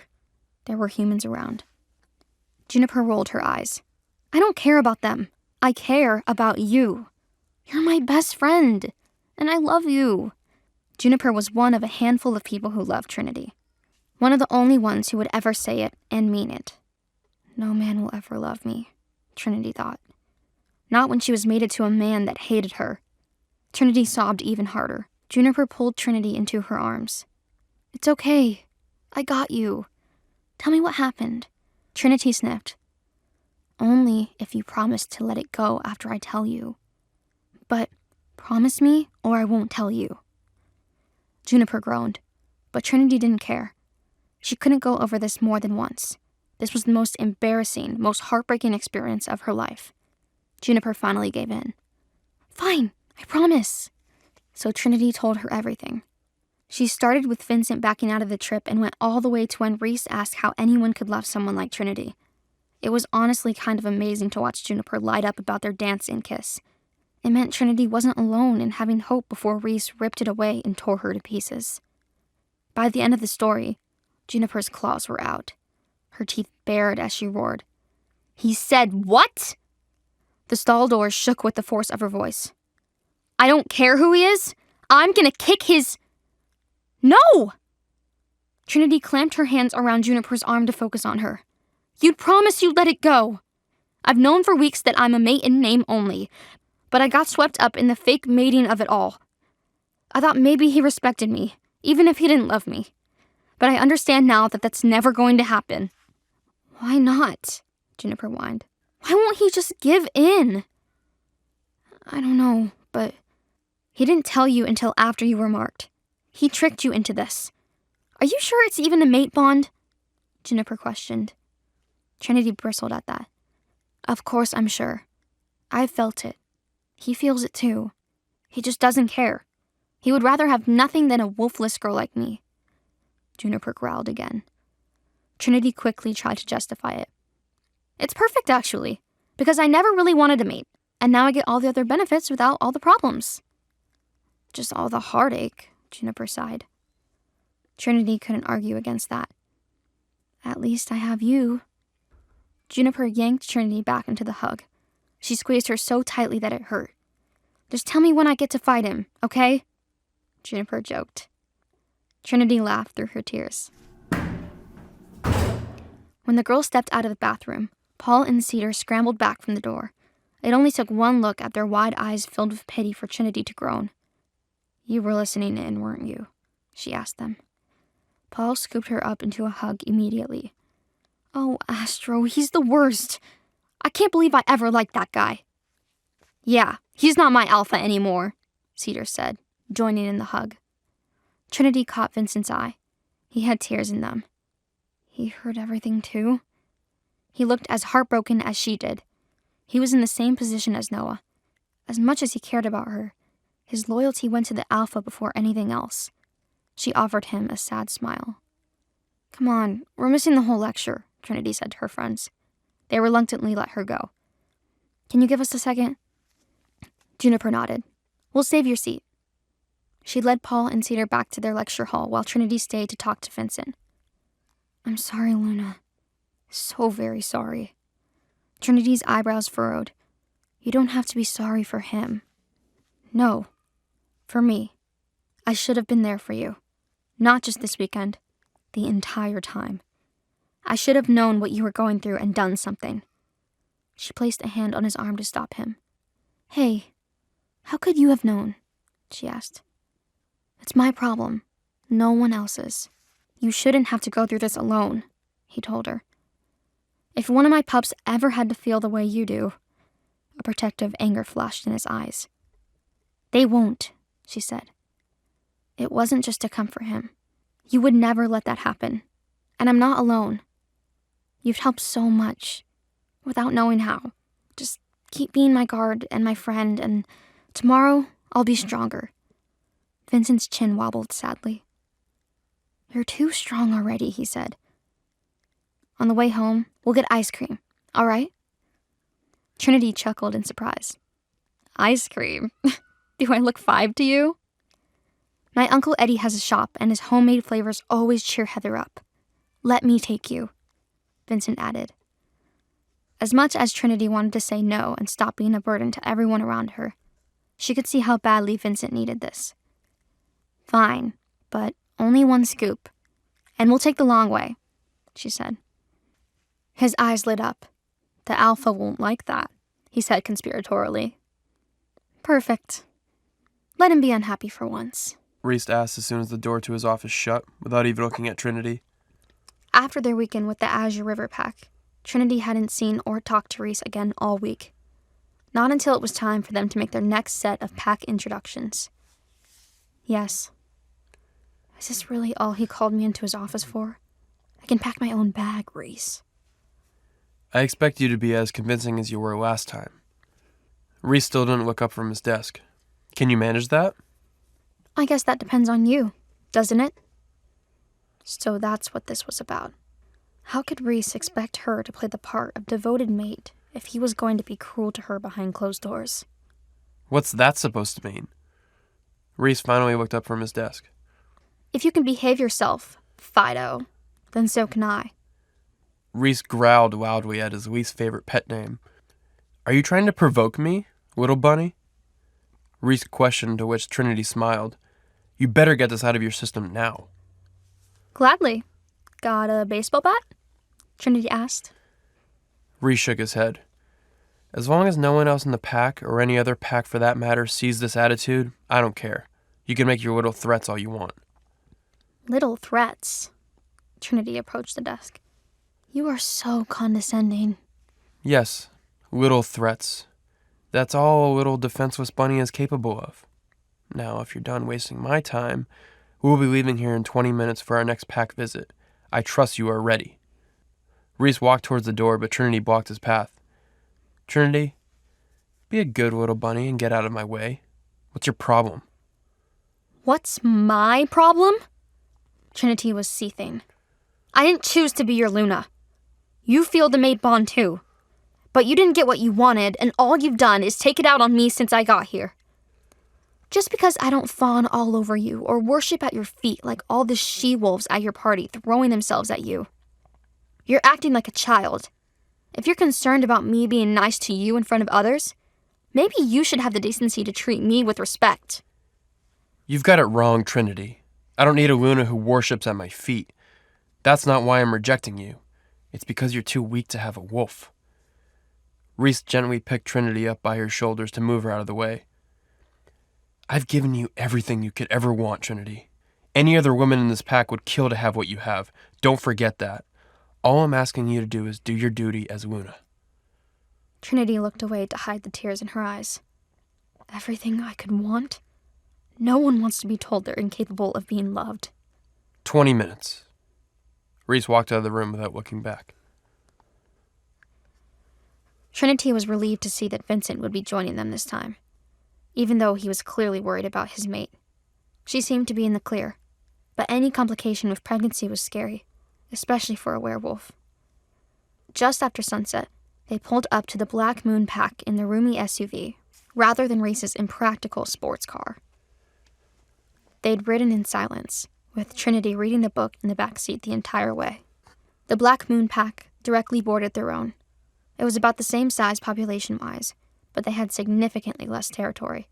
They had lost a territory battle many years ago when other packs seized much of their land.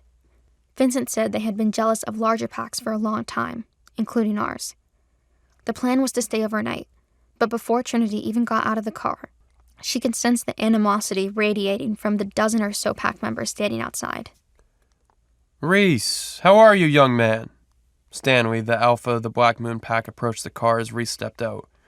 He was in his mid-30s with bright blonde hair and dark green eyes that were almost black. Reece opened the door for Trinity.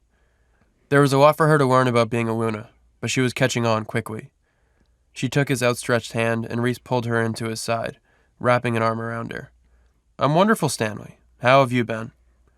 From the widening of Stanley's eyes, Trinity knew he was not expecting her. I thought this was just going to be another negotiation. Who might this be? Stanley asked. This is my mate, and the Luna of my pack. Reece looked at Trinity. Trinity, this is Stanley, alpha of the Black Moon Pack. Well then, congratulations are in order. You should have told me in advance. I do not have a suitable room ready for you to stay in. Trinity could sense Reece's annoyance, but she knew it wasn't about the lack of accommodations. There was some kind of rift between these two. We will stay elsewhere tonight. Trinity didn't know this was part of the plan, but she hid the surprise from her face. Well, come inside. Tell us about your mate. Then we can get to business. Stanley's voice sent chills through Trinity's body, and not the good kind. Something about him was off. It must just be because he doesn't like Reece. As much as Reece annoyed her, Trinity's bond with him didn't allow her to like anyone who wanted to cause Reece harm. Stanley led the way into a grand dining hall, where all of the men who stood with him outside stationed themselves around the room. Stanley rang a small bell, and a maid hurried in. We need 2 more place settings. Stanley didn't hide the annoyance in his voice. Our guest tonight brought his new Luna and another pack member along with him. As the maid hurried away for more dishes, Reece leaned down and pretended to kiss Trinity's ear. Don't eat anything they give you. Trust no one here. Trinity nodded, but hid it in a small giggle, as if his kiss tickled her. You seem to have found yourself a beauty, Stanley smirked. He had been watching them. Trinity felt her skin crawl. Yes, she is very beautiful, isn't she? Reece's arm was around her shoulder, and he gave her a squeeze. Wherever did you find such a lovely girl? Stanley didn't take his eyes off Trinity. I would almost rather be alone with Reece than have to keep dealing with this creep. Almost. She's been hiding in my pack all along. Isn't it funny how the things we want the most are often right under our noses? The maid arrived with the food. Trinity knew she wouldn't be eating any of it, but she was happy for the distraction.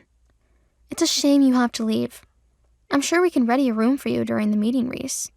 Stanley's words made Trinity stiffen. He hadn't taken eyes off of her. No, I must insist we go elsewhere.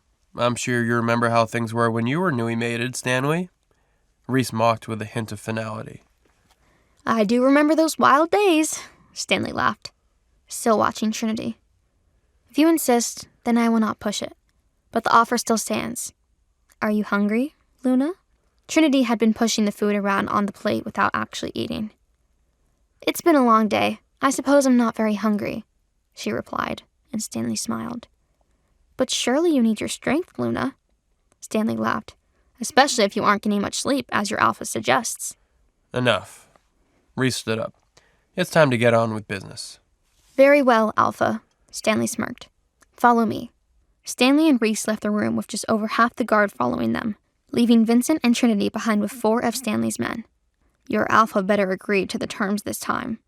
One of the guards snapped as soon as the doors closed. I'm getting sick of having to deal with these constant meetings. Our Alpha is not interested in an exchange of territories, Vincent stated flatly. Lands were decided generations ago. It is no fault of ours that your previous Alpha made poor decisions. Your pack has more land than it needs. Your Alpha will give up something. The biggest of the men stood next to the door that Reece and Stanley had left through. Trinity was not comfortable with him leering over the exit between her and Reece. But then again, Reece said he wouldn't save me next time. He can pay with his land, his life, or his Luna. The big man gave Trinity a particularly nasty look. He can pick, or we can. You will not lay a finger on the Luna, Vincent growled. Is that a challenge? The big man smiled. It's a fact. Vincent tensed his body in preparation for a fight. Trinity quickly scanned the room for a weapon. She wouldn't be much help against this many men, but she would fight as hard as she could. You think you could stop us, all by yourself? The man positioned himself between Vincent and the door and took a slinking step toward the table. I will, or I will die trying. Trinity's eyes went wide. She didn't want Vincent dying right now, not with the baby on the way and 2 small children at home. Look how scared she is, one of the men laughed, mistaking Trinity's apprehension for fear. The Luna has little faith in you. Vincent stood as the men encroached. If he had a plan, it was time to act on it. When I grab your hand, run like hell. Vincent's words were barely audible. Trinity nodded just slightly, so he knew that she heard him. They were outnumbered 4-2, and they were surrounded. Trying to convince her that you're worthy of her trust? The big man from the Black Moon pack taunted Vincent. It's too late for that. Your pack will go down soon enough. It's a shame. If your Alpha wasn't so unreasonable, we could have avoided all this bloodshed. One of the guards behind them moved closer. Bloodshed? Trinity did not like the sound of that. Trinity ran through all the options in her head. She understood why Vincent wanted to make a run for it, but all the guards had to do was shift and they would catch them in no time. And they'll learn I don't have a wolf. Trinity shivered. She didn't want to know what they would do if they learned she couldn't shift. If they couldn't run, they could try to fight where they were. Trinity searched her surroundings for a weapon, but the maid had already cleared all the dishes and silverware. And again, she worried the men would shift. They would rip me to pieces. Their only option was to wait for Reece to come back. These men wouldn't dare hurt Luna in front of her Alpha. She needed to buy more time. You don't know who you're messing with! Trinity was talking about Reece, but the men took it the wrong way. What makes you so special? The guard behind them inched closer. You're a pathetically weak female. The big guard by the door cackled. All you're good for is a roll in the sack and popping out pups. Trinity's blood was boiling. If that's all you think Luna is good for, why isn't your pack more powerful? Trinity rose to her feet.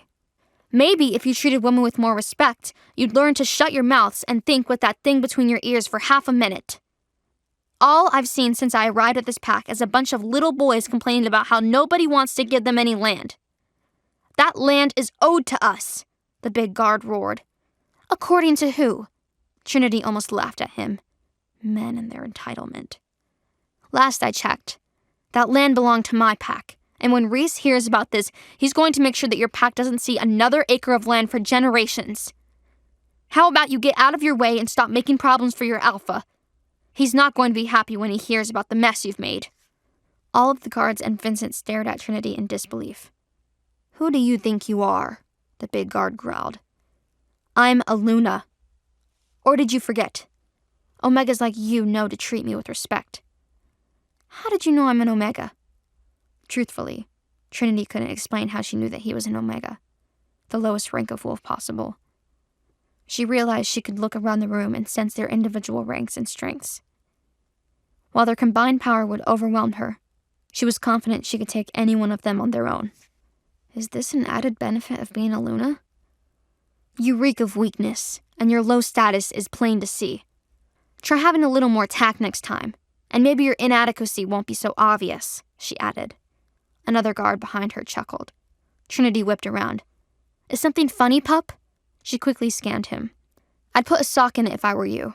Unless you want everyone to know you aren't just an Omega, but you're also only half wolf. The man flushed a bright red. Who's next? Trinity was enjoying her power so much she almost forgot that her goal was to buy time. Luna, are you sure this is wise? Vincent's words were almost soundless. He was terrified. Don't worry, Vincent. I know what I'm doing. It was the most sure Trinity had felt of herself in a long time. And you! Trinity turned on the third guard. Does your friend over here know that you're having an affair with his mate? Trinity gestured to the big guard. It was only one time, I swear. How did you know that? Vincent looked at Trinity in awe. That was actually just a lucky guess. Trinity shifted her focus back to the big guard. Who can blame her? With the way you talk about women, I can't imagine you would make a satisfying mate. You little... I wouldn't finish that sentence if I were you. Trinity heard a familiar, deep, smooth voice growl from near the door. Vincent, the meeting is over. We're leaving. Reece stalked into the room and grabbed Trinity's hand. What happened here? Reece looked around at the guards who were each shaking with rage. We can discuss it in the car, Alpha. Vincent ushered them toward the door. Very well. As they walked out of the room, Trinity glared over her shoulder one last time, pushing all of her thoughts of rage, all of her negative emotions, toward the guards who had infuriated and threatened her. The man nearest to her fell over, and Trinity barely stifled a laugh. She managed to hold herself back until they left the house and approached their SUV. Then she burst into laughter. What is it that you find so damn amusing right now? Reece snarled as he opened her door and shoved her inside before sliding into the driver's seat. One of those idiots closer to me was so unnerved by us leaving that he fell over right before we rounded the corner. Trinity wiped away tears of laughter as both men froze. What? Trinity looked around at Reece and Vincent. Luna, tell us what happened. Vincent was speaking to Trinity slowly, as if she needed to be treated delicately. I'm serious. The last thing I saw was that guard, the big Omega who didn't know how to shut his mouth, fall to the ground. He wasn't even moving. Reece and Vincent looked at each other, worry and confusion on Vincent's face, a knowing expression on Reece's. It was funny. At least I held in my laughter until we got outside. Gave me a little bit of credit for that. Plus, that guy deserved much worse. Trinity could see that they both knew something that she didn't. I'm so tired of being kept in the dark. Can we go? Trinity crossed her arms. I just want to get out of here. Reece started the car and put it into gear. Trinity felt a wave of relief as the Alpha house disappeared behind them. The meeting ended much sooner than I expected, Vincent probed. And not a minute too soon. Trinity shuddered to think what would have happened if Reece hadn't shown up. She had been running out of stalling tactics. She would have to find a more effective way to defend herself next time. Sir? Did something happen? Yeah. We heard the commotion. Reece drove faster. That, and I was done listening to his stupid, baseless demands. What was with this pack? What happened in there? Why was everyone so angry with you, little bunny? He questioned. Remember when you asked me to hide my bad attitude in front of the other people? Trinity asked playfully. I disobeyed you, but I promise I had a good reason. I thought they were going to attack Luna. Vincent looked at her, his eyes pleading. Please be more careful next time. It was strategic, Vincent. You know we couldn't run. We didn't stand a chance if we had to fight. We needed time. You never cease to impress me, Luna. Vincent leaned back in his seat, finally understanding her plan. I'm just relieved that it worked. If Reece hadn't shown up. But I did show up. Reece cut her off. You did well, Trinity. Trinity looked down to hide the blush flooding her face. And anyway, you rescued me too. I was tired of looking at Stanley's pathetic face. All three of them burst into laughter, even Vincent. It was a welcome release after the tension-filled encounter. Trinity was feeling better than she had in a long time after releasing her frustrations on those moronic guards. Will we be able to maintain peace between our packs? Vincent reminded them of how serious the situation was. Probably not. Reece sounded somber. We will likely be forced to fight to keep our land safe and our boundaries intact. Are they strong enough to take us on? If those guards were any indication of what the Black Moon Pack's warriors were like, Trinity wasn't too concerned. If it were just our pack against theirs, they might stand a chance. Maybe. Reece drifted into thought for a moment. But we have the additional support of the fealty packs that will lend us aid. But you don't expect them to play fair, do you? Based on Trinity's first impression of these werewolves, they did not appear to be the honorable type. They were up to something. That was for sure. Not in the least. They arrived at the hotel about an hour away from Stanley's Alpha house. This is still technically Stanley's territory, but we should be safe. Reece put the car in park. We're on the fringe and in the border city now. It's unlikely they try anything. Trinity and Vincent exchanged a look. After all of the close calls of the last week, they didn't trust it. Trinity couldn't resist hitting the bell on the front desk. Reece yawned beside her, clearly too tired to tell her to behave herself. Not that she would have listened. The hotel's lobby seemed to stretch for miles, with glittering chandeliers and gorgeous artwork. It was beautiful, but in a timeless way that felt majestic and modern at the same time. Back when Grandfather rarely let her out of the house, Trinity used to daydream about gorgeous places like this. "I've never seen a hotel this nice," she admitted breathlessly. Reece glanced down at her. He stood so close to her when they went to other packs, she had to crane her head up to meet his eye. Wait until you see the rooms, he said. Tired as he was, his voice came out huskier than normal. Her breath caught in her chest. Reece probably didn't mean anything by it, but it almost sounded like a welcome invitation. "Thank you for waiting," a man said as he stepped up from the concierge desk. He tensed at the sight of Reece. He was a wolf too. Reece nodded to the man. Reservation for Gray. "Yes, sir. One moment." The clerk reached into the desk and pulled out their paperwork. "We've been expecting you. Here's your paperwork, and here are your room keys." He plucked 2 leather pocketbooks from the papers and placed them next to each other on the desk. Which is which? Reece asked. And where's the third one? Trinity thought. She knew not to ask aloud. 2 rooms made sense for their happy couple act.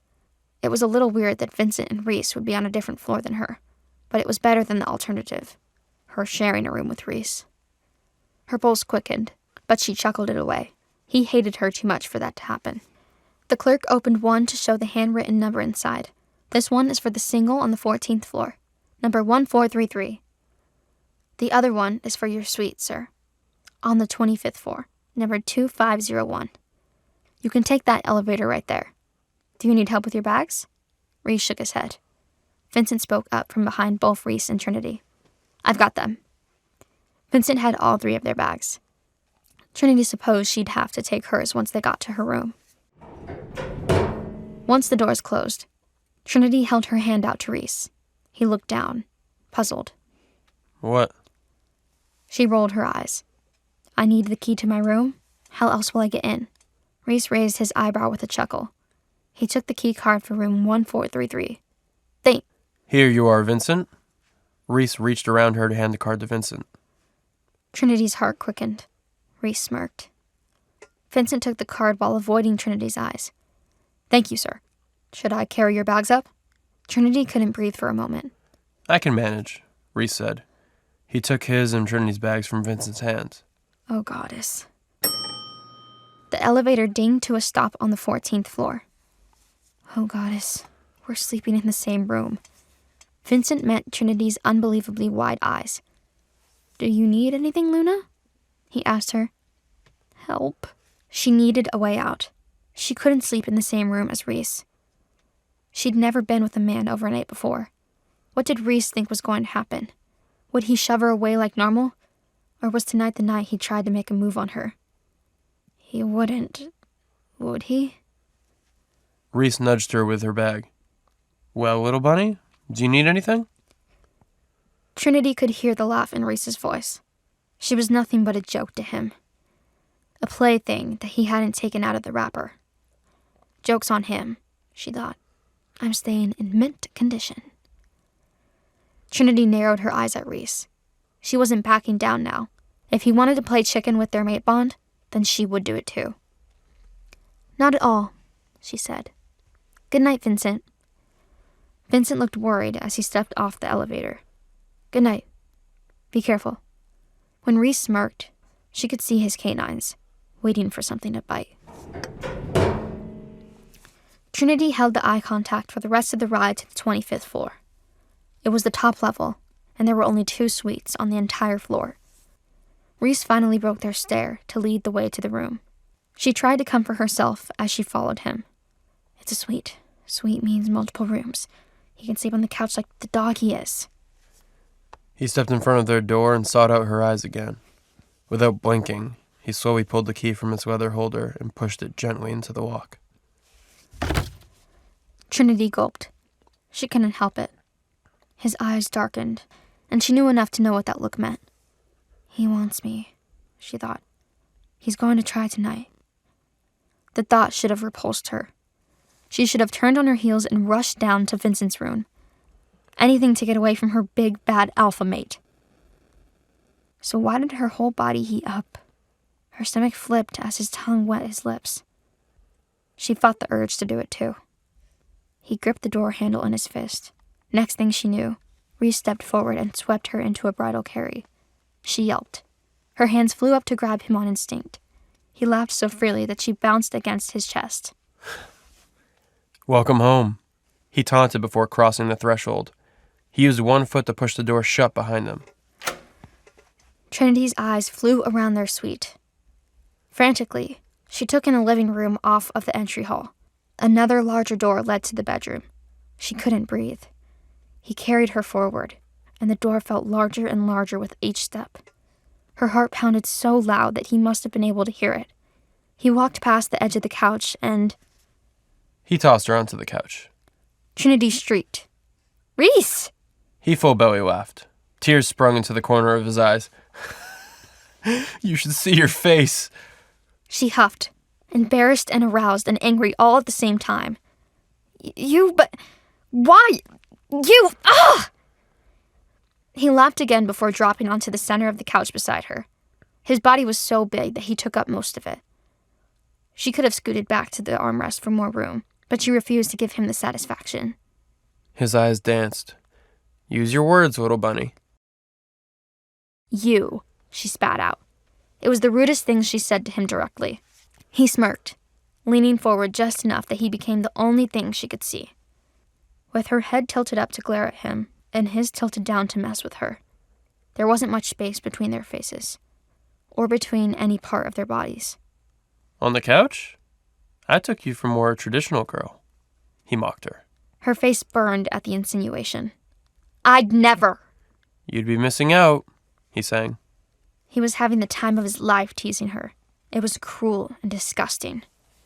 So why am I so hot? She wondered. Why did she want to reach out and find another way to wipe that smirk off his face? You're the one missing out, okay?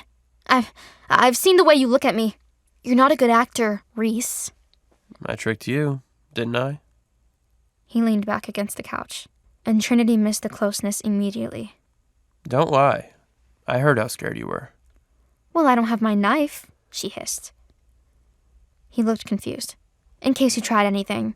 It needs to be mutual, or you lose something. Her eyes drifted down to his pants. He sat so casually with his legs spread wide. She fought a flush at staring so blatantly, but she needed to make sure he understood her point. It'd be a little hard to bite off. He pulled his legs together to protect himself. He looked flushed, too. I'm not a fan of biting, he told her, for future reference. And I'm not a fan of tricks, she told him. You could have told me about the rooms. He rolled his head back against his arm. He was practically draped along the couch at that point. It's a suite. Plenty of space for you to keep avoiding me. She lifted an eyebrow at him. Didn't think you cared. He lifted one back. I don't. Now get off the couch, unless you've changed your mind on sleeping with me. She cocked her head to the side and smirked. She reached out to put her hand on his knee. He tensed beneath her fingers. His eyes widened slightly. She leaned forward as she lifted from sitting to kneeling, and her face came close enough to kiss. She whispered, "Not a chance." Then she pushed up off the couch, using his knee for leverage. He needed a moment to recover. She got all the way to the bedroom before he called after her. You can't avoid me forever. I will have you one day, little bunny. Sure you will. And I'll have a wolf. He chuckled in shock, and she laughed too. About the time she learned to joke about it. Some things would never change. But maybe they would. One day. Trinity! Trinity! Luna! Wake up! Trinity jolted awake at the Vincent's hissing. She reached down to grab her book from the floor. She didn't normally fall asleep in classes, but Professor Thompson's voice soothed her like no one else's. Plus, Trinity was still recovering from that weekend's Alpha visit. Trinity turned to whisper to Vincent. How long was I out? Long enough. Professor Thompson answered in a sneer. Trinity turned toward with a start. How could she hear that? One sniff of the air answered that question. Trinity fought down a gasp. She'd known someone in her class was a wolf. There were too many scents to pick out who before. But this close, she knew without asking exactly who it was. The English composition professor herself. I'm sorry, Professor, Trinity said automatically. I haven't been sleeping well. The last few weeks have been so busy, it won't happen again. She wasn't even lying. The last month and a half had completely changed her life. Professor Thompson leaned down to her ear. You dropped your guard, Luna. Your alpha mate can't protect you forever. Best pay attention to what's around you. Trinity stiffened. Professor Thompson walked back to the front as if nothing had happened. How do you say something so ominous and scary and then walk away? Trinity didn't know if Thompson was a part of their pack or from somewhere else. She opened her mouth to ask Vincent, but Professor Thompson cut her off. That's it for today. Class dismissed.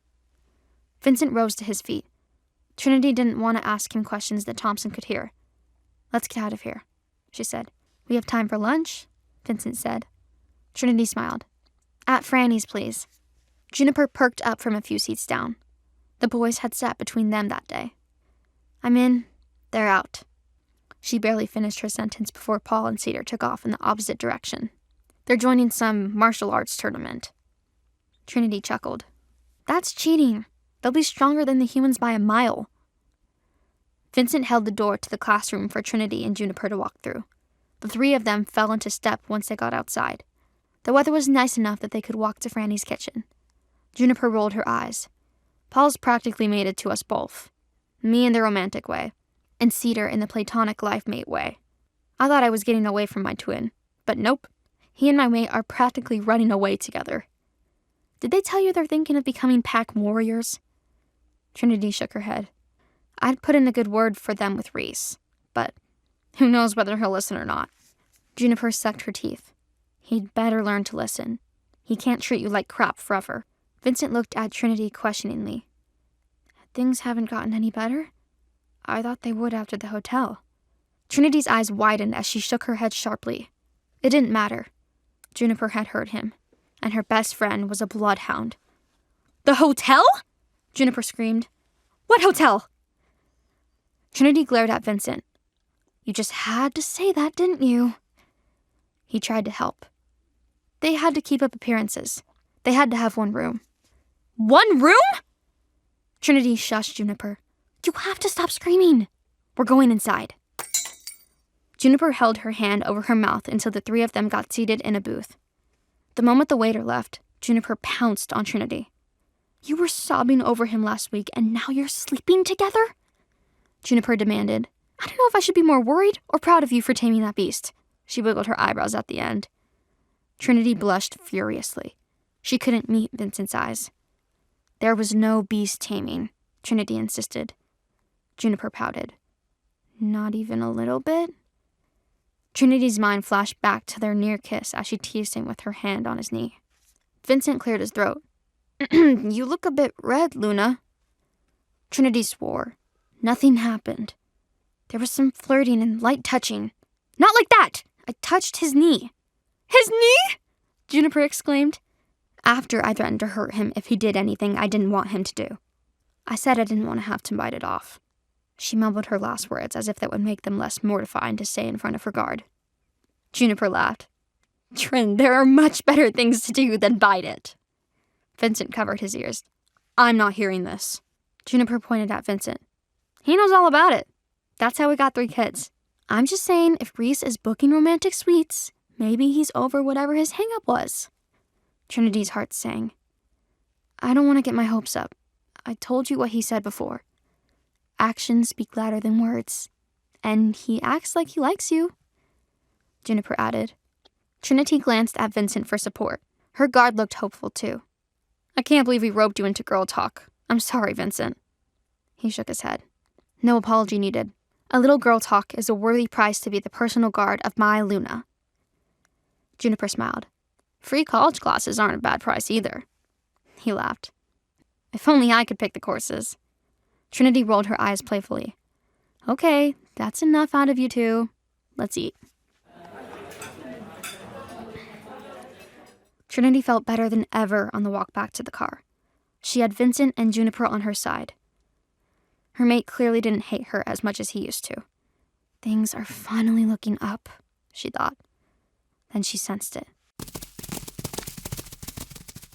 Luna! Vincent shouted. He sensed them too.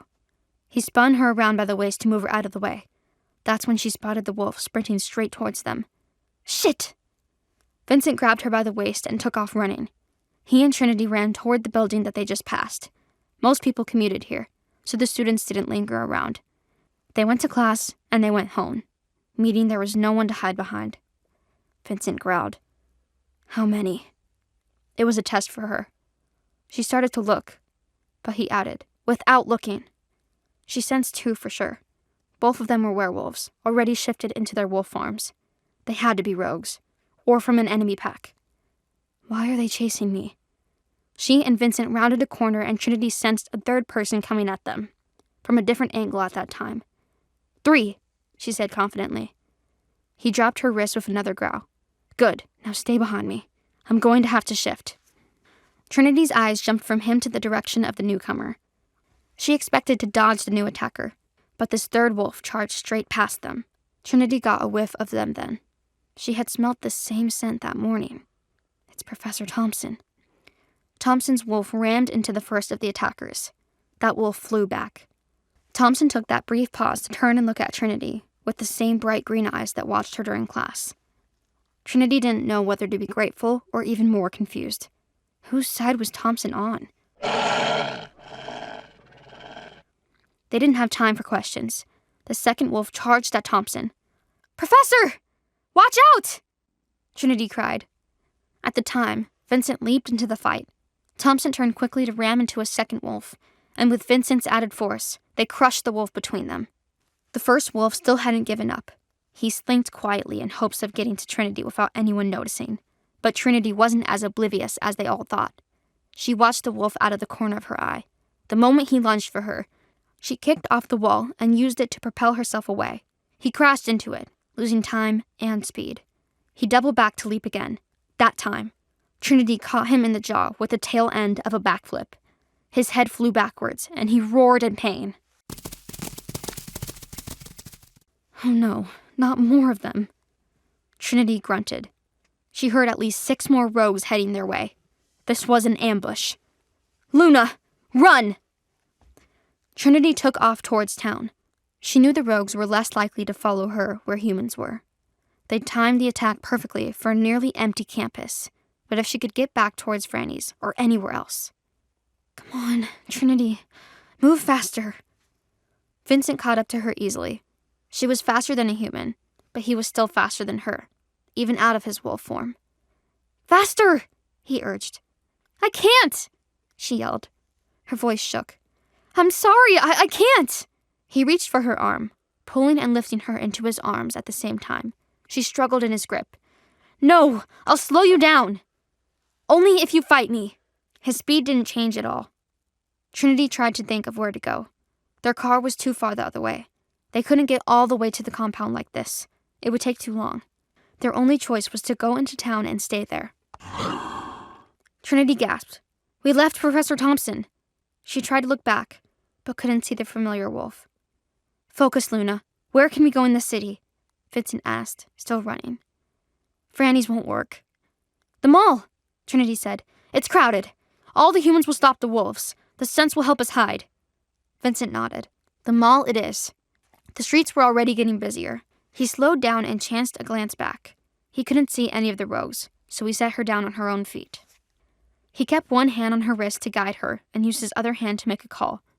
Rogue attack, he said the moment they answered. No time for games. I need you to get the others together and get to the mall now. Trinity could barely make out the other guard David's voice.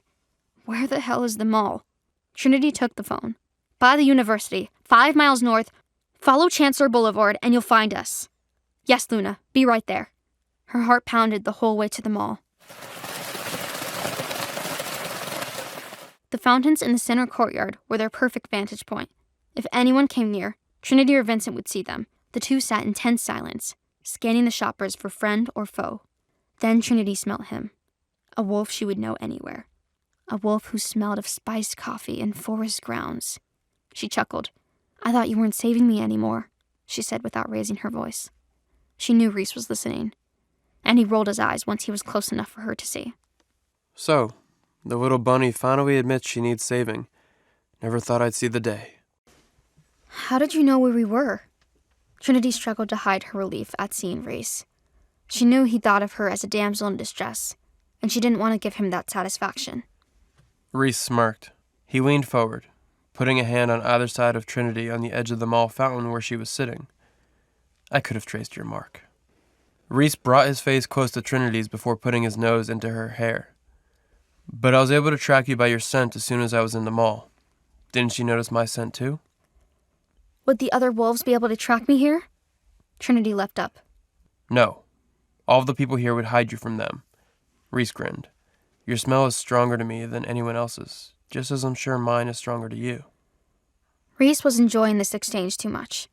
Trinity suspected he was up to something. She looked around at everyone who arrived with Reece. Behind him were guards from the pack, David, Shane, and Sean. Noah and Carter stood to his left and right.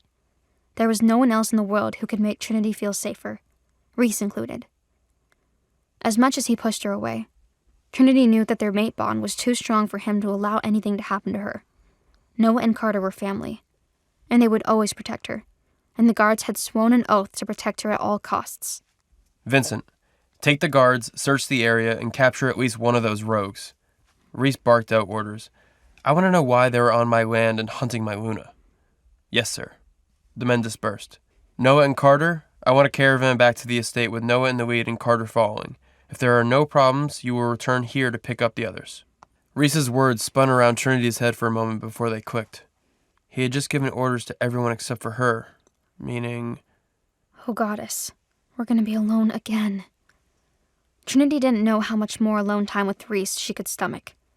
She watched helplessly as all of their companions dispersed before arriving at a Shelby Mustang with Reece. Isn't it a little gratuitous to have so many cars? Trinity waited for Reece to open the door for her. Being the alpha isn't easy. Reece hopped into the driver's seat and revved the engine. Don't I deserve a perk or two? They drove back to the estate in silence. Trinity could sense that something was about to change. They didn't say a word to each other as they climbed the stairs to the 4th floor. Trinity turned to walk towards her room when Reece stopped her with his voice. Not so fast, little bunny. Reece, I don't have time for this. I have an essay to write. With all of their weekend traveling, Trinity was too exhausted for homework. If she wasn't careful, she was going to fall behind. Come to my office. Reece walked away without waiting for a response. Normally, Trinity would have protested, but sensing the tension in the air, she agreed and followed him down the hall.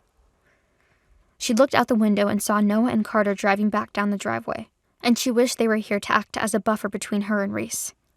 Reece opened the door and waved Trinity in ahead of him, pulling the door shut with a snap behind him. She was about to take her usual seat when he guided her towards the sofa. So he wants this to be a casual conversation? Trinity wondered if that meant he wanted to comfort her because she had a tough day, or calm her because he was going to tell her something she wouldn't like. What exactly happened today, little bunny? Reece asked as Trinity took her seat. He sat in the far corner of the sofa, lounging leisurely. But Trinity could sense that he was anything but relaxed. I thought you were already informed. Trinity shifted uncomfortably. Didn't Vincent tell you everything? I want to hear it from you, Reece growled. I went to class with Vincent as usual. After class, Anything happened during class? Reece cut her off. Trinity glared at him. Why do you ask? I need to know everything, little bunny. Little details that seem insignificant now may mean something to us later. It's important that you're thorough for your own protection. Was she in danger? Trinity knew the risk that came with leaving their pack's territory. But was she really vulnerable to more attacks right under Reece's nose? My first class went fine, but I fell asleep in my second. I was so exhausted from all of our traveling, and Professor Thompson's voice is so soothing. What happened then? He inquired. Vincent woke me up when my book fell to the ground, and Professor Thompson came up to my desk. That was the first time I was close enough to her to notice that she was a wolf, but I've never really seen her in our pack. She's from Riley's pack, Reece answered. You knew she was a wolf? Trinity looked at Reece. You think I don't know my own Luna's professors? She is not from our pack. She's from Riley's. She lives between our territories and commutes for work purposes. She is an ally, he added. I know that now. Did Reece actually take an interest in Trinity's life? She searched his eyes for answers. How did he seem to know everything about her while constantly pushing her away? Please, continue, little bunny. After class, Vincent, Juniper, and I went to lunch at Franny's kitchen. After we ate, Juniper went back to meet with Paul and Cedar while Vincent and I went back to the car. I thought Paul and Cedar joined you everywhere. Why didn't they go to lunch? He questioned. They went to some martial arts thing. They're thinking about becoming pack warriors. Trinity sensed Reece's ears perk up at this, but he didn't respond. What happened then? That's when I sensed a man in his wolf form. Vincent tried to get us out of there, but then another wolf showed up to attack us as well. Then Professor Thompson joined us. She helped protect us. I'll have to thank her in the next class, Trinity added. I heard you had to defend yourself personally. Reece held his body in a relaxed position, but his knuckles were turning white as he gripped the sofa. Yes, one of the wolves circled around. I jumped out of the way, then kicked him in the jaw. Trinity was proud of herself for that maneuver. And how did you come to be at the mall when there were only 2 attackers? You had 2 people defending you, yes? Well, yes, Trinity fumbled. But at least half a dozen more wolves were howling in the distance. They were coming to back up the others. So you would have been outnumbered 8-2. It was not a question, but a statement. 3, Trinity corrected him. 2, Reece snapped. You're not supposed to be fighting. Haven't I proven that I know how to protect myself? Trinity frowned. No, Trinity. You know how to buy time, not protect yourself. There's a difference. Reece finally gave up on attempting to appear relaxed. He launched himself off of the sofa and began pacing. You don't have a wolf. You don't stand a chance against one. That's not true, Trinity snapped. I've been training to fight for almost 15 years. No amount of training will make you as strong as a wolf, Trinity. Reece laughed. You know it. Can we stop pretending? Do you hear yourself, Reece? Trinity stood. She didn't care that Reece was a full foot taller than her. She would not back down. All you've done since day one is pretend. I can't keep track of it anymore. We're pretending to be mates, fine. We're pretending I have what it takes to be a Luna, great. But I will not pretend to be some weak child desperate for your protection. Trinity marched toward the door and swung it open. I can take care of myself. Thank you. You're done with school, Reece called after her, and she froze in her tracks. Temporarily. What? Trinity turned around.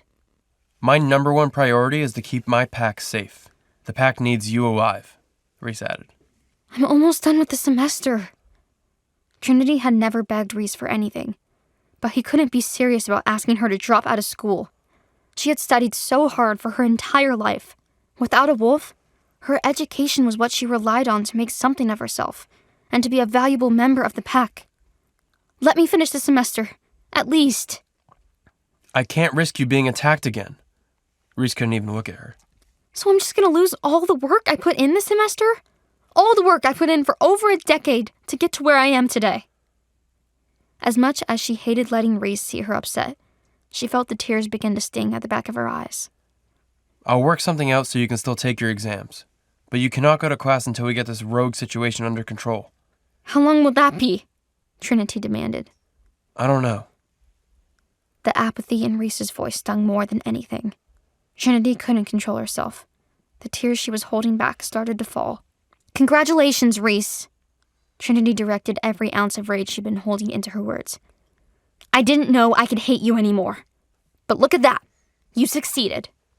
I didn't know I could hate you anymore. Reece saw the tears streaming down Trinity's face and looked away. But look at that. You succeeded. It's just temporary, Trinity. Reece shook his head. No need to get so upset. We'll catch those rogues and get you back to school soon enough. And after that? Trinity didn't even bother to wipe away her tears. Will we just go back to ignoring each other? Hiding in separate wings until we're forced to reproduce? And then we die? This isn't a life, Reece. Reece hated seeing her heartbroken, and he hated that she blamed him, but he could not risk another attack. My decision is final, Reece declared. Don't you have anything else to say? Trinity looked at him expectantly, shaking with frustration and rage. No. What could he say to make her feel better? If he could round up the rogues and walk them away now, he would. But it wasn't that simple. Why couldn't she see that she was vulnerable? It was a danger to the entire pack. I'll be in my room. Trinity slammed the door and Reece sat alone for a moment. She did not yell at him. She did not beg him for anything or blame him for anything. She did not call him Fido or any of her other insufferable dog names. He never expected to miss that. I'm sorry, little bunny. Finally, alone with his thoughts, a suspicion in the back of his mind was starting to take form. All of the recent attacks involved one person, and all of them required information that only those closest to him would know. Reece was interrupted by a knock. He was surprised to find that he hoped Trinity would come back, but he knew it wasn't her. Her scent was too distant. Come in. The work of an alpha was never over. The door flung open and Noah strode in with a cloud of fury surrounding him. Looks like things didn't go very well, Reece growled. I could say the same to you, Noah barked. What does that mean? I just ran into Trinity's hallway and she was crying. She's disappointed. Reece looked down at his desk. She'll get over it. I told her she's prohibited from going to class. Why? Noah questioned. Did I miss something? Reece stood up. He towered over Noah. Or have our roles been reversed? Since when do you make demands of the alpha? Reece and Noah locked eyes for a moment before Noah looked away. Reece hoped he wouldn't have to address the issue again. Noah rarely questioned his decisions. Where are the rogues? Reece inquired. They were gone by the time Vincent and the others went back to investigate. Their scent still lingered, but there was no sign of them anywhere. None of them? Reece growled. No. Vincent will have a full report for you later. How could they all disappear so quickly? Something was amiss. Reece knew it. Someone powerful was pulling the strings, and Reece would find them. I need to discuss something with you, Noah, and it needs to stay between us. Reece returned to his chair and motioned for Noah to sit down. Yes, Alpha? Do you remember when Trinity was first attacked? Reece asked Noah. When you first realized she was your mate? Noah questioned. Yes. That rogue that went after her when she was returning home. I remember. Noah's eyes looked distant. She was just in the wrong place at the wrong time. Could be. Or she could have been targeted. Reece watched as Noah's face flooded with understanding. You think whoever's behind this has been after her for that long? Noah asked him. It's a possibility, Reece replied. Most of the pack didn't even know she was Luna then. Noah ran his hands through his hair. I had only just learned. That is the part that concerns me. Reece took a deep breath.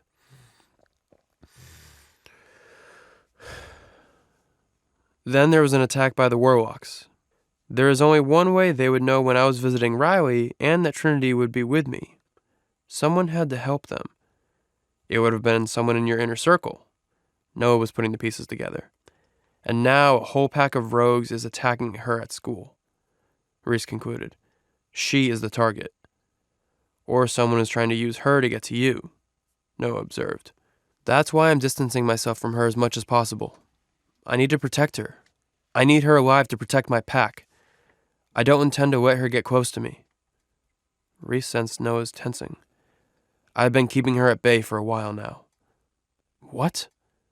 Noah's rage returned. Why in Goddess's name would you do that? He questioned. First and foremost, to protect her. Look at the facts, Noah. Reece turned on him. She's been attacked 3 times since finding out we were mates. Do you really think that's a coincidence? How many times was she attacked before now?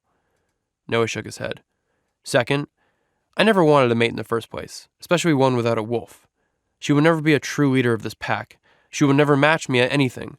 So I've rejected her. You've what? Noah's eyes darkened. Noah had always chosen his duty to the pack, to his alpha, over everything else, but Reece was testing him. I told her she was my mate in name only, that we will never be more than 2 people forced together. I said we will eventually share a bed to have a child and carry on the family line, but until then, she is nothing to me. Reece couldn't look at Noah. He didn't want to see the disgust on his face. Without a word, Noah got to his feet and approached Reece. As soon as he looked up, Noah's fist smashed into the left side of his face. The force of the blow would have knocked a weaker man off his feet. Reece remained where he was, but he did feel the bones in his cheek crack. What the hell is the matter with you? Noah snarled. What kind of man says that to his mate? Noah was like a brother to Trinity. Of course he would stand up for her. She's been attacked 3 times because of me, Noah. Being my mate is dangerous for her. I did it to protect her. You're confusing being cruel to her with protecting her. They're not the same. Reece had never seen Noah so angry. And now you're taking her away from classes? Can't you see how hard she's worked? Maybe she doesn't have a wolf, but she spent a lifetime trying to make up for that. She's days away from ending the semester. Are you really going to ruin all of that hard work out of spite? Noah sneered. You're just as delusional as her. When she's not here, she's vulnerable. 6 rogues were ready to attack her. Am I supposed to send an entire army every time she needs to attend a lecture? The pack can't afford it, and we can't afford to lose her either. She stays here, Reece declared. I saw her in the hallway, Reece. She was inconsolable. You could have at least tried to comfort her. Trinity doesn't want to be comforted by me, Reece snapped. She says I'm nothing to her, too. She can't stand to be near me. How would you respond, Reece, if your mate rejected you? Noah knew him too well. You'd do the exact same thing. You'd fight back before showing any weakness. She's much stronger than you think if you'd give her any credit. I bet you didn't even try to make her feel better. Imagine if it were Nikki, Noah. Reece urged Noah to see his side of things. He knew Noah would do anything to protect his mate. Do not bring Nikki into this, Noah roared. I would never let anyone harm her, and I would never use her as an excuse for my own poor behavior. Nikki is everything to me. The mate bond is a greater gift than any other. You aren't just punishing yourself when you push Trinity away. It's not one of Reece's greatest acts of martyrdom. You're causing irreparable damage to her, too. I can't imagine anything more crushing than being told you are nothing to a mate. I can't believe Trinity has been forced to tolerate all of this pain alone, he added. Trinity has been attacked so many times. Think of how much worse it would be if I openly showed affection for her, or if people thought we were closer than we are. Someone is after me, after my position, and they think they can use her to get to me? So I'm pushing her away to save her. Reece tried to reason. You're not fooling anyone, Reece, Noah spat. All you're doing is pushing her away. Your enemies know how strong the bond is. This isn't about protecting her. It's about protecting your pride. Noah stomped to the door. And acting like you're doing this for the good of the pack? War is coming. Our pack needs an Alpha and Luna that are united. If you can't give us that, we will fall apart.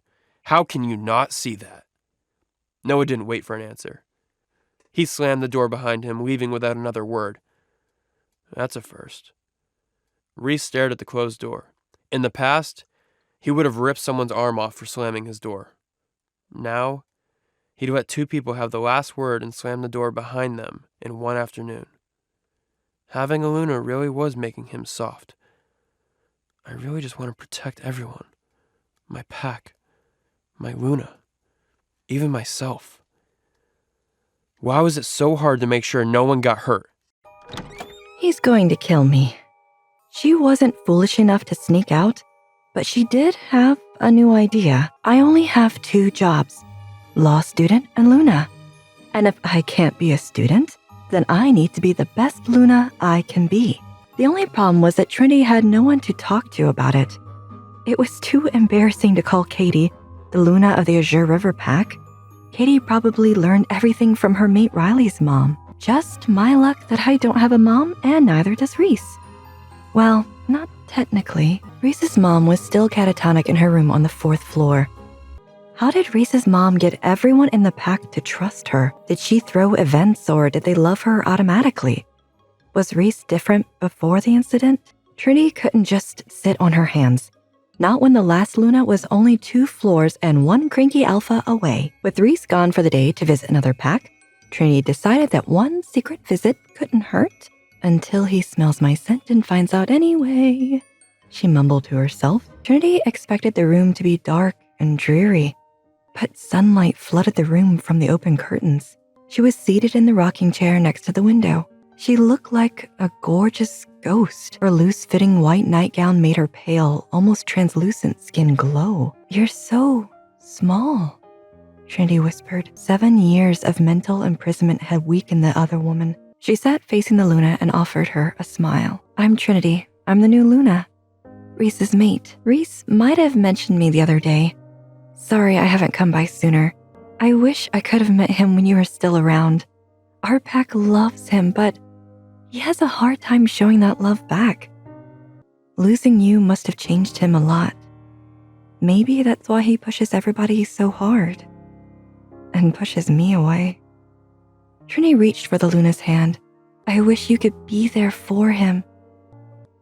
Trinity stayed there a while longer, holding onto the woman's hand until she smelled it. His scent grew stronger by the second, so he was moving fast. "I guess his alpha visit ended early. Do you want to say hi?" "Don't you dare poison." "Poison?" Trinity repeated, but Reece froze when he saw them. "You really think I'd poison her?" "No, not with actual poison, just poison her against me." "I wouldn't be saying anything that wasn't true. But no, I didn't say anything bad about you. I thought she might be lonely." His eyes got even wider at that. "So you just came to visit her? You know she can't respond." "That's okay. If I was like this, I'd want someone to visit me. She might not hear us, but she's in there somewhere. I can feel it." "You do?" He sounded hopeful and afraid, like a little boy. "I don't remember much about her." "Barely alive," Reece said, "but still alive. If it bothers you, I don't have to do it often." "I didn't say it bothered me. I never thought I'd see this. My mother and my mate holding hands." "I didn't think you thought about it at all," Trinity said. "I didn't. Not until now." How can he do that? How can he look at me so softly when he swears he doesn't care? I didn't think I would have something like this, not until you. And with how things have been, Reece nodded. "Right. Well, it's good that you're finding things to do with your time. I know how much you liked your classes, but it's too dangerous to go out." She finished for him. Maybe she could bring others in. Like Halloween, but smaller, she thought. Her face lit up with the idea. "Don't sound so excited. What if I did more of this? Not just with your mother, but with the other women and children who don't have anyone. Do arts and crafts maybe, or a book club? The arts and crafts could be the beginning, but once the attacks calm down, they could do supervised hikes in the woods. The cubs would love that." Reece hesitated. Trinity added, "You already know all the families in the pack. Please, Reece, I need something. No one should be alone." "Fine, but it should be small until Vincent gets back." "Back? Did Heather go into labor?" The smallest smile grew on Reece's face. "She did. I came to tell you." "Can we go? I want to see the baby." "Easy, little bunny. The baby's not here yet." "Oh, that makes sense." "They'll come after Thanksgiving." "That's 5 days away." "You can keep busy for 5 days, can't you?" Trinity made her most doubtful face, so Reece sighed. "Fine. You can have a small group over on Tuesday. Small. Yes, so small. You won't even notice they're here. I gotta start planning. She turned to Reese's mom. Bye, Luna. Lila. Lila? How did he get from Little Bunny to Lila? That's my mother's name. You said you forgot it. Her name is Lila. Oh, it was a beautiful name. Trinity set her hand on Lila's shoulder. I'm so glad I came to see you today. Nice to meet you, Lila. Careful, Trinity called out to the running cubs. Their mothers chuckled as Trinity and Juniper tried to keep the kids from bouncing off the walls. Please tell me you have an idea to slow them down. I need to talk to the moms at least once before this is over. Who's ready to make their claws? The claws! Okay, you've got to sit very still to get your handprint to come out right in the clay. So sit and press down as hard as you can. Don't move. Then once it sets, we can put the fur on. The kids ran to sit at the craft table. Great, now that it's finally quiet. The kids freaked out. Half of them ducked while the others rushed to their moms on the other side of the room. What was that? Great, now that it's finally quiet. Come on! The kids freaked out. Half of them ducked while the others rushed to their moms on the other side of the room.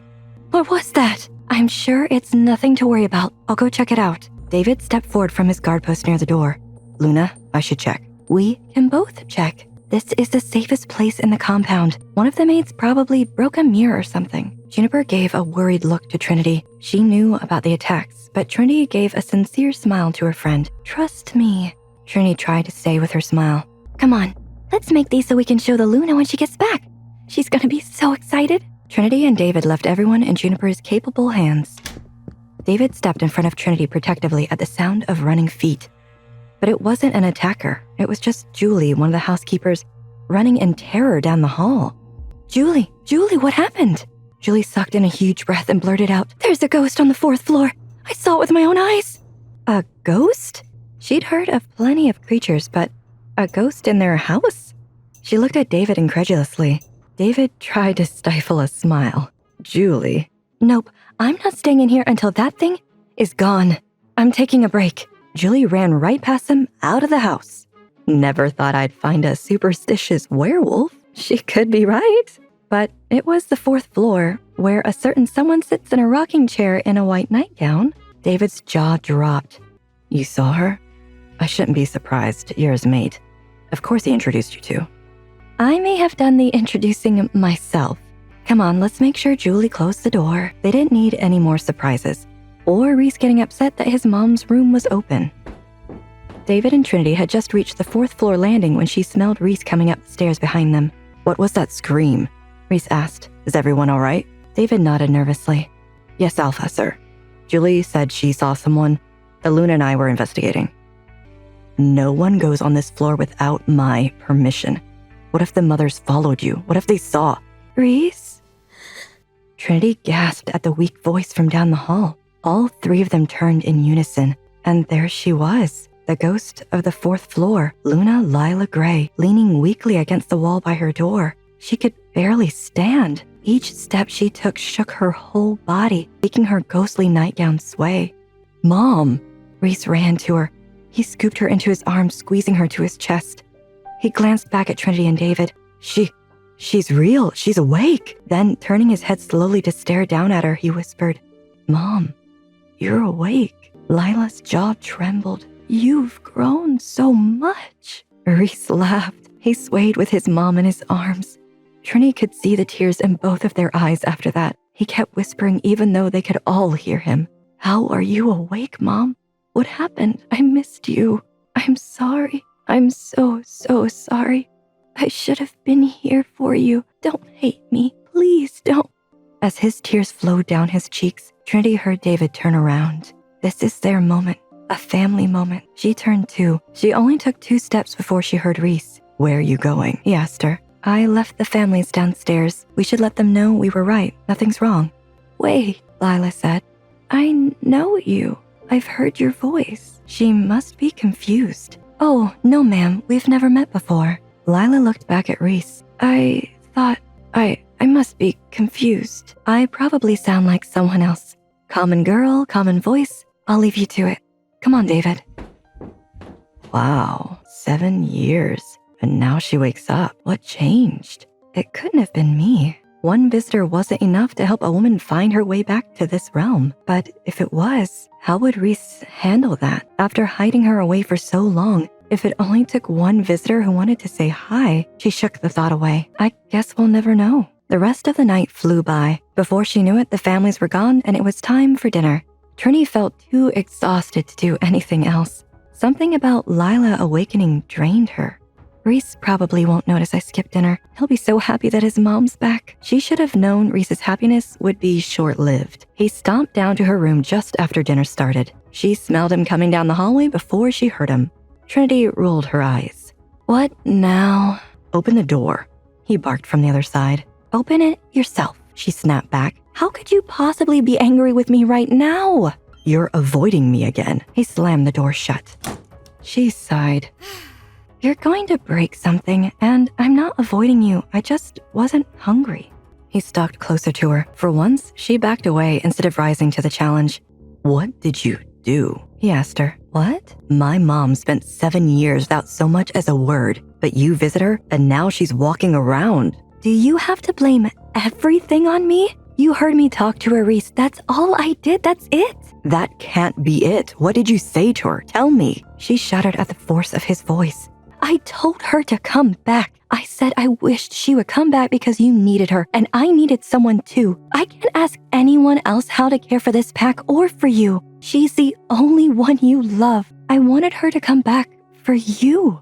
But Reece backed away. But she heard you. She must have. She wouldn't have heard your voice anywhere else, and no one sounds like you do. You are one of a kind. It was the best compliment he'd ever said to her. I couldn't have done this, Reece. I don't have that power. I don't even have you. It doesn't make sense.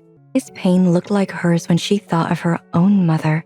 If they were a normal mate couple, Trinity and Reece could have bonded over losing their mothers. They could have laid in bed, tending to each other's heartache. Instead, Reece stormed into her room to accuse her of what? Finding some secret way to bring his mother back? As if Trinity had committed a crime by simply existing. Even if I did help your mother, shouldn't you be saying thank you?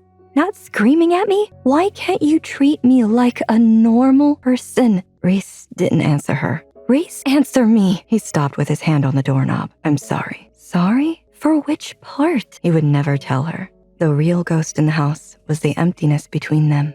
I'm sorry, Reece repeated as he closed Trinity's door behind him, unable to answer when she asked, For what? He heard her sobbing.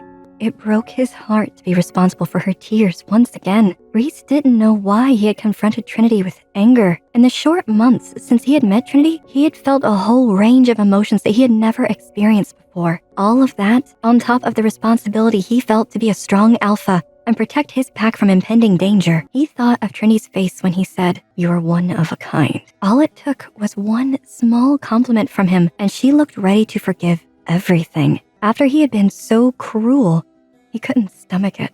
Besides, it didn't feel like a compliment to him. It was a fact. Reece's hand lingered on the doorknob. He longed to throw the door open and take Trinity in his arms for everything. He wanted to say, I'm sorry for everything. Instead, it was almost like an invisible force pushed his hand away, and Reece walked down the hall toward his room. The only way I can protect her is by pushing her away. We know one thing for sure about alphas. Trinity poured a cup of tea for Lila. They do not like being told what to do. May I give you some advice about my son? Please. Although Lila had been in a catatonic state for 7 years, her observations held true. Reece feels obligated to be in love with you, but he doesn't want that. He wants to make the decision for himself. Make yourself his safe place. How do I do that? Reece did not seem terrified to her. He was the terrifying one. Trinity stirred her tea. She found herself drinking slowly to buy more time with Lila. Their visits always ended too soon. While Lila regained her strength, she could only entertain visitors for a short period of time. Don't bother with Reece's feelings, Lila said. Trinity laughed. I'm serious. Lila knowingly sipped her tea. Focus on yourself. Reece will see what a strong, intelligent woman you are. You said that you want to build relationships with the women and children of the pack. Do it. He just needs to think he made the decision and no one else. You make it sound so simple, Trinity blushed. You haven't seen the way he talks to me. I know my son. Lila reached out and held Trinity's hand. He will see what's good for him. Plus, he's all bark and no bite. The two women laughed. Thank you. Trinity grew serious. Not everyone has been so kind to me. I don't know why the goddess chose me for Reece. Trinity shook her head. Why would she mate an alpha with a girl without a wolf? Trinity, do you know more than the goddess? No, the goddess herself made this match. Who are we to question her? No, she has her reasons. All we need to do is listen to her. I'm afraid I'm growing weak. I can't wait until the day that I no longer need a nap after an hour and a half of socializing. I'll let you rest. Trinity hurried to clean up, and Trinity, Lila stopped her with a light touch to her forearm. Get outside. You've been cooped up all month. If you don't get some fresh air now, you won't have another chance before the snow falls. You're right. Maybe I could take some of the pack kids on a hike with their moms. See? You're brilliant, taking care of your needs and building relationships with the pack at the same time. These are qualities that a good Luna must have. We'll see what Reece has to say. Trinity shook her head. He will probably find a reason to say no, and I won't go outside again all winter. Don't worry about Reece. The strongest alpha Luna bonds are built on trust, meaning they have to trust you. You can't bother your alpha for permission about every little thing. Trinity helped Lila to her bed. Thank you. I know it's hard, but everything will work out. It's meant to be. Even his mother believes we belong together. Maybe she's right. All we need is a little more time. They had plenty of time. Mate bonds were for life. I hope it doesn't take that long. All of the kids were thrilled about Trinity's scavenger hunt except for Dylan Bagley. It was a perfect day. Clear with not a cloud in the sky. Trinity, 5 moms, and about a dozen preschoolers had hiked up the mountain to a clearing overlooking the river, the ideal spot for a picnic and scavenger hunt full of prizes that could be used to make a Christmas ornament. Everything was going according to plan except for little Dylan Bagley, who refused to take part in the fun. But Dylan, you're going to be sad when all the other kids have their own special ornaments and you don't get one. Dylan pouted in response. Well, at least that isn't a no. Trinity held in a giggle. Okay, Dylan, I'm going to start looking for your prizes, and when you're ready, you can join me. Stay away from the edge of the cliff. It's very dangerous. Trinity made sure to keep her tone serious. She didn't mind a little stubbornness from the kids. They were nothing compared to Reece. Dylan was several yards away, but the cliff still made her nervous. She didn't want one of the kids tumbling off the edge, especially on her watch. So Trinity was collecting his treasures one step at a time while keeping an eye on him. Trinity paused to take in her successful excursion. Moms and their kids were laughing and having fun. Maybe I'm getting the hang of this Luna thing. Trinity smiled. Her thoughts wandered to Reece. She hoped he would give her some credit for her ideas. Trinity wondered if he ever would. He had been so angry with her the other night, and they hadn't spoken since. As much as she resented him, she longed for his affection. She could almost smell his warm, comforting scent. Trinity whipped her head around. That was his scent, combined with several others, including Noah's, some guards, and someone unfamiliar. A rogue wolf. He was coming their way, and fast. They must be chasing the rogue. Trinity had no idea if the men knew they were there, directly in the rogue's path. Everyone, get back to the house, now, Trinity commanded. Without a word, the women gathered the children and started moving toward the estate. Trinity caught a glimpse of movement. It was the rogue wolf, running at a full sprint, right in their direction. If he didn't change course, he would run directly into Dylan. The 4-year-old was still planted stubbornly on the ground. Trinity ran as fast as she could toward Dylan, whose frightened face showed he had just noticed the rogue wolf. Dylan stood, but he couldn't move. The wolf was closing in fast. Trinity put on a burst of speed. Please. Trinity didn't have time to think. She pushed Dylan out of the way, his little body rolling out of the wolf's path and into safety. The wolf's jaws clamped down on the empty space Dylan left behind. But the wolf's body still moved with incredible force. He slammed into Trinity. Her hands grasped the air. She flew over the edge of the cliff toward the river below. Where do these rogues keep coming from? Reece roared. At the start of the attack, Reece noticed one rogue wolf hanging back from the fighting, looking for an opportunity to break away while Reece and the guards were distracted. That's not going to work on me, Reece thought. The wolf saw his opportunity, and he made a run for it. Reece chased after him immediately, with Noah and 2 other guards following close behind. They chased the rogue up the mountain and toward the house.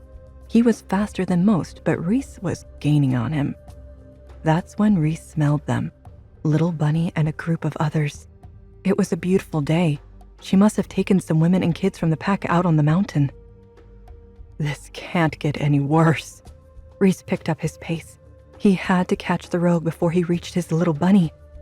But things did get worse. Just as Reece was about to catch up with the rogue wolf, he spotted Dylan, a cub from his pack, directly in the bad wolf's path. "No!" Reece snarled. "Leave the boy alone." "Our mission may have failed," the rogue wolf sneered, "but this isn't over." And then he saw a flash of movement. He would recognize that sprint anywhere. He'd been watching her every day for the last 2 months now. He knew how she ran, how she leaped, and how bold she was. Reece watched as his Little Bunny ran toward the boy in order to save him. She's too selfless for her own good. Reece watched as Trinity pushed the little boy to safety, but his relief soon turned to dread when the rogue slammed into her. Trinity flew backwards off the cliff. It seemed to happen in slow motion, as if Reece had all the time in the world to get to her. But he didn't make it. He could only watch in horror as she went over the edge out of sight. As Reece approached the edge of the cliff, he could already smell the sharp scent of her blood. Noah and the guards finally caught up to the rogue. They captured him and began dragging him back to the house while Reece began his steep descent. His wolf paws much more adept at navigating the sheer slope than human feet would have been. When he reached the base of the slope, he didn't see her anywhere. His heart sank as he approached the river. She must have fallen in. If I don't get her in time, if she's unconscious, Reece couldn't bring himself to finish his thought. He dove into the water.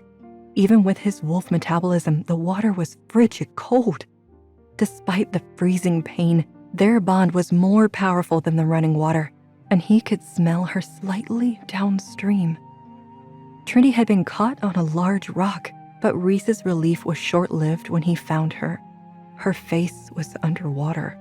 Reece roared in anger as he shifted back to his human form and pulled her to him. She's not breathing.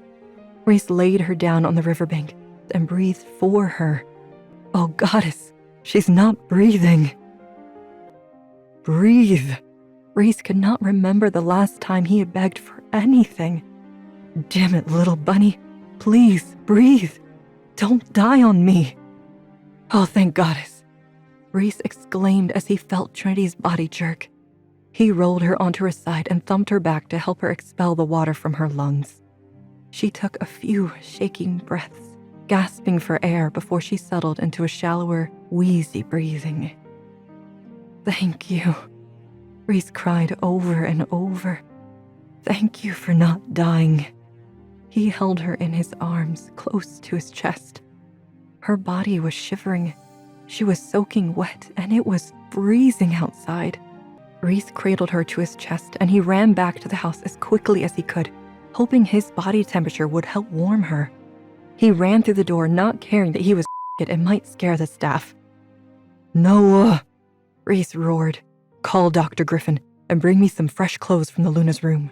Reece pushed past him and up the stairs to Trinity's room. He laid her gently on the bed, then ran to the bathroom for a handful of towels.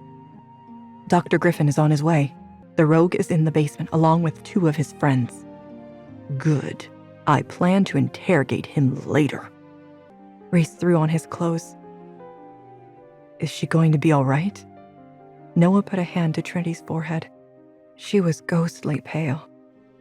She better be. What happened? Dr. Griffin stormed into the room. Anyone else would need to ask permission, but Reece was glad that the doctor didn't waste any time with formalities. Taking care of the Luna was everyone's priority, as it should be. She was pushed off a mountain, hit her head, and nearly drowned. Someone is after me, Reece growled, and they're using my Luna to get to me.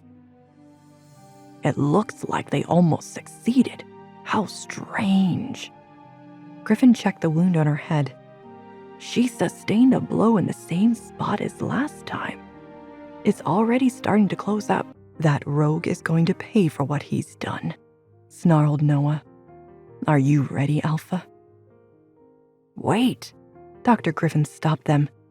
I'm more concerned about hypothermia right now. We need to warm her up. Do you have any heated blankets? Noah and Reece looked at each other and shook their heads. Wolves were naturally warm-blooded, except under dire circumstances like these, they would have no use for a heated blanket. Can't we just pile on blankets? Reece wondered. That's an option, though less effective. She needs warmth. Her body isn't warm enough to create its own right now. Griffin looked at Reece sternly. What? You mean me? You are her mate. Noah glared at Reece. Who else would do it? Fine, I'll do it. Anything I need to know, Doc? Reece turned his attention to Griffin. Make sure her temperature is back to normal before you leave her. She will most likely sleep until morning, perhaps longer. Her body has a lot to recover from. Griffin left the room, and Reece nervously turned toward the bed. Noah must have grabbed the first clothes that he saw, a pair of blue jeans and a stiff button-up shirt.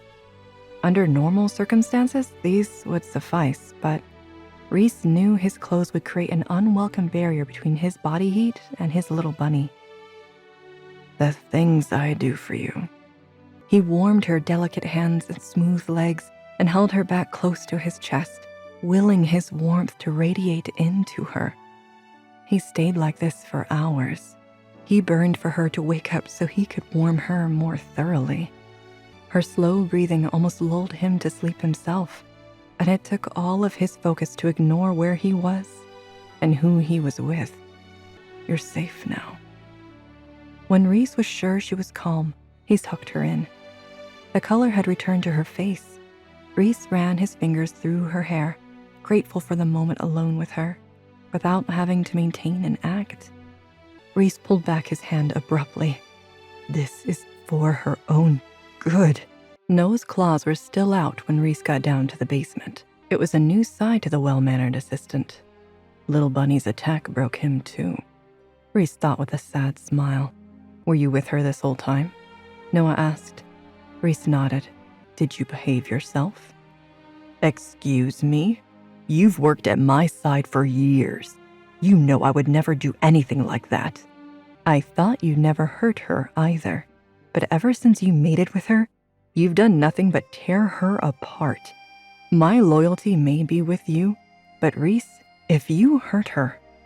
I saved her, Reece argued, multiple times tonight. She wouldn't be in danger if not for you. Reece couldn't imagine Trinity ever choosing to be invisible. She'd spent so much of the last 2 months making sure he saw every bit of her. She made it impossible to ignore her. She wanted to live, Noah answered finally. She will. She is. But I can't protect her if we don't know what we're up against. Reece's eyes jumped to their prisoner. Has he talked? Not yet, but you know how persuasive you can be, Noah said. Trinity had to stop waking up like this. Her head throbbed, and she could feel sweat and gunk caked on her skin. What happened? I fell in the water and then... She couldn't really remember. After that, it was just pain, then cold, then a steady heat around her until she drifted again. It must have been the concussion that made her think of Reece. Trinity tried to shift in bed, but when she did, she smelled another wolf in the room. Her anxiety spiked before she could place it. Lila, she thought in relief. She opened her eyes to find Lila in the chair beside her bed. There you are, Lila said with a gasp. I thought we might be swapping places. Trinity's face scrunched in confusion. What did that mean? I shouldn't joke just yet. You need time to wake up. Do you know how long you were out? Trinity's throat burned, but she croaked out her question. How long? Lila winced at how bad Trinity sounded. She reached for the cup beside Trinity's bed and tipped it back on Trinity's lips. Small ice chips fell into Trinity's mouth to soothe her throat. You were out for 3 days. Reece barely left the house. Trinity scoffed. Yeah, right. Did mate bonds change in the last 7 years? He may not be good at showing it, but my boy has been terrified of losing you, and to a coma, just like he lost me. I'm up now, Trinity said. He'll be back to normal in no time. Back to hating her and fighting her. Do you know who saved me? Reece saved you. Who else? You must be confused. He doesn't do that. He doesn't even like me. No, you must be confused. I saw him myself. He stayed with you the whole night to warm you up. Lila sounded so sure. And Trinity wished she could believe the other woman. Trinity had tried to keep the specifics away from Lila. She didn't want the other woman's pity or to cause a rift between Lila and Reece so soon after their reunion. A few weeks ago, before you woke up, he asked me how anyone could ever love someone like me. Lila's eyes widened in shock. Someone like what? Someone without a wolf. That wasn't your fault. And Reece isn't your fault either. No, he's my problem to fix. She squeezed Trinity's hand before rising from the bed. Oh no, she's going to talk to him. Trinity reached out after her, but Lila waved off her grip. Lila, please, don't make it worse, Trinity begged. Lila chuckled. Just take those pills by your bed and leave this to me. Reece sneered down at the prisoner. Aren't you sick of this? 3 days of breaking and healing, just to tell me why you're all working together. And we can stop. Save your strength for what comes next. Reece stomped down on the bone so it broke even further. Reece stormed out of the interrogation room. He would break this rogue eventually. Alpha, Alpha, Noah called, running down the stairs to the basement. Reece's heart leapt in his chest. Noah, what's wrong? Is she awake? Noah said. Reece felt like he could breathe again. Oh, thank goddess. He staggered forward, falling slightly into the table that held the ice water. You scared me. I thought something was wrong. Not with her, Noah said. He glanced up to the top of the stairs. Your mother wants to talk to you. Reece couldn't help the laugh he did. Am I in trouble? Wait, are you serious? She can't have a problem with me getting information. She has the same problem we all have. You don't treat Trinity properly, Noah had told him.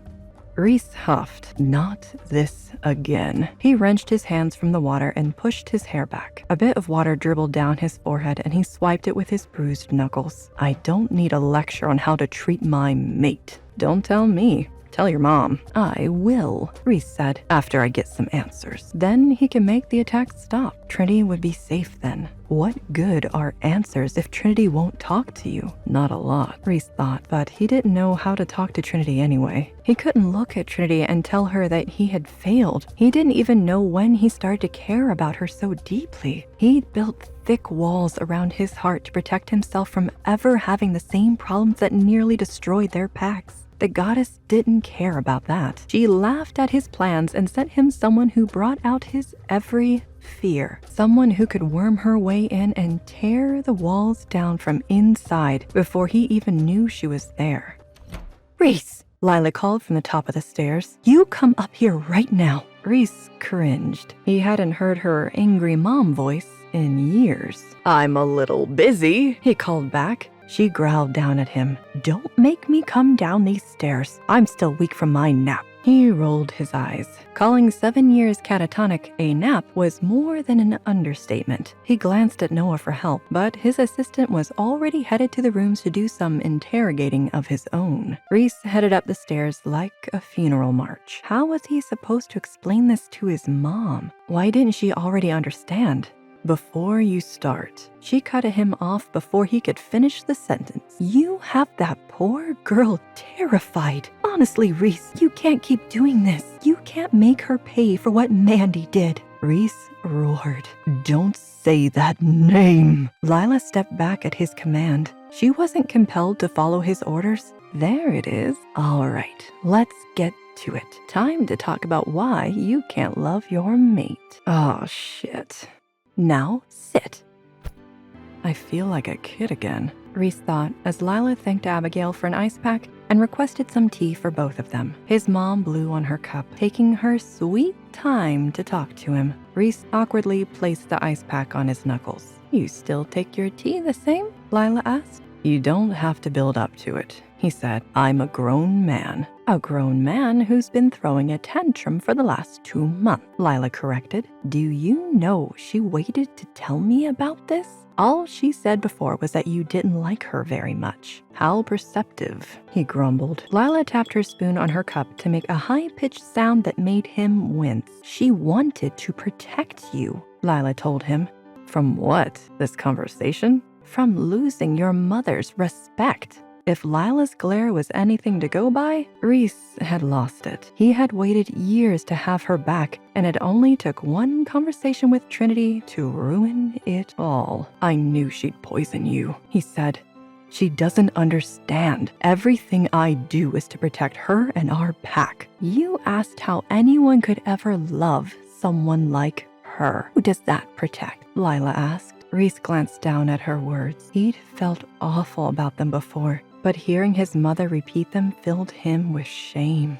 Lila snapped to pull Reece's eyes back to her. She said, I don't care what you thought you were doing. There is nothing on this planet that should make a man, let alone an alpha, say those words to his mate. But nothing, she repeated. You were made to love each other. So you have 2 options. Either you get your act together and beg that girl every day until loving you stops hurting her so badly, or you keep pushing her away and she can hate you forever instead.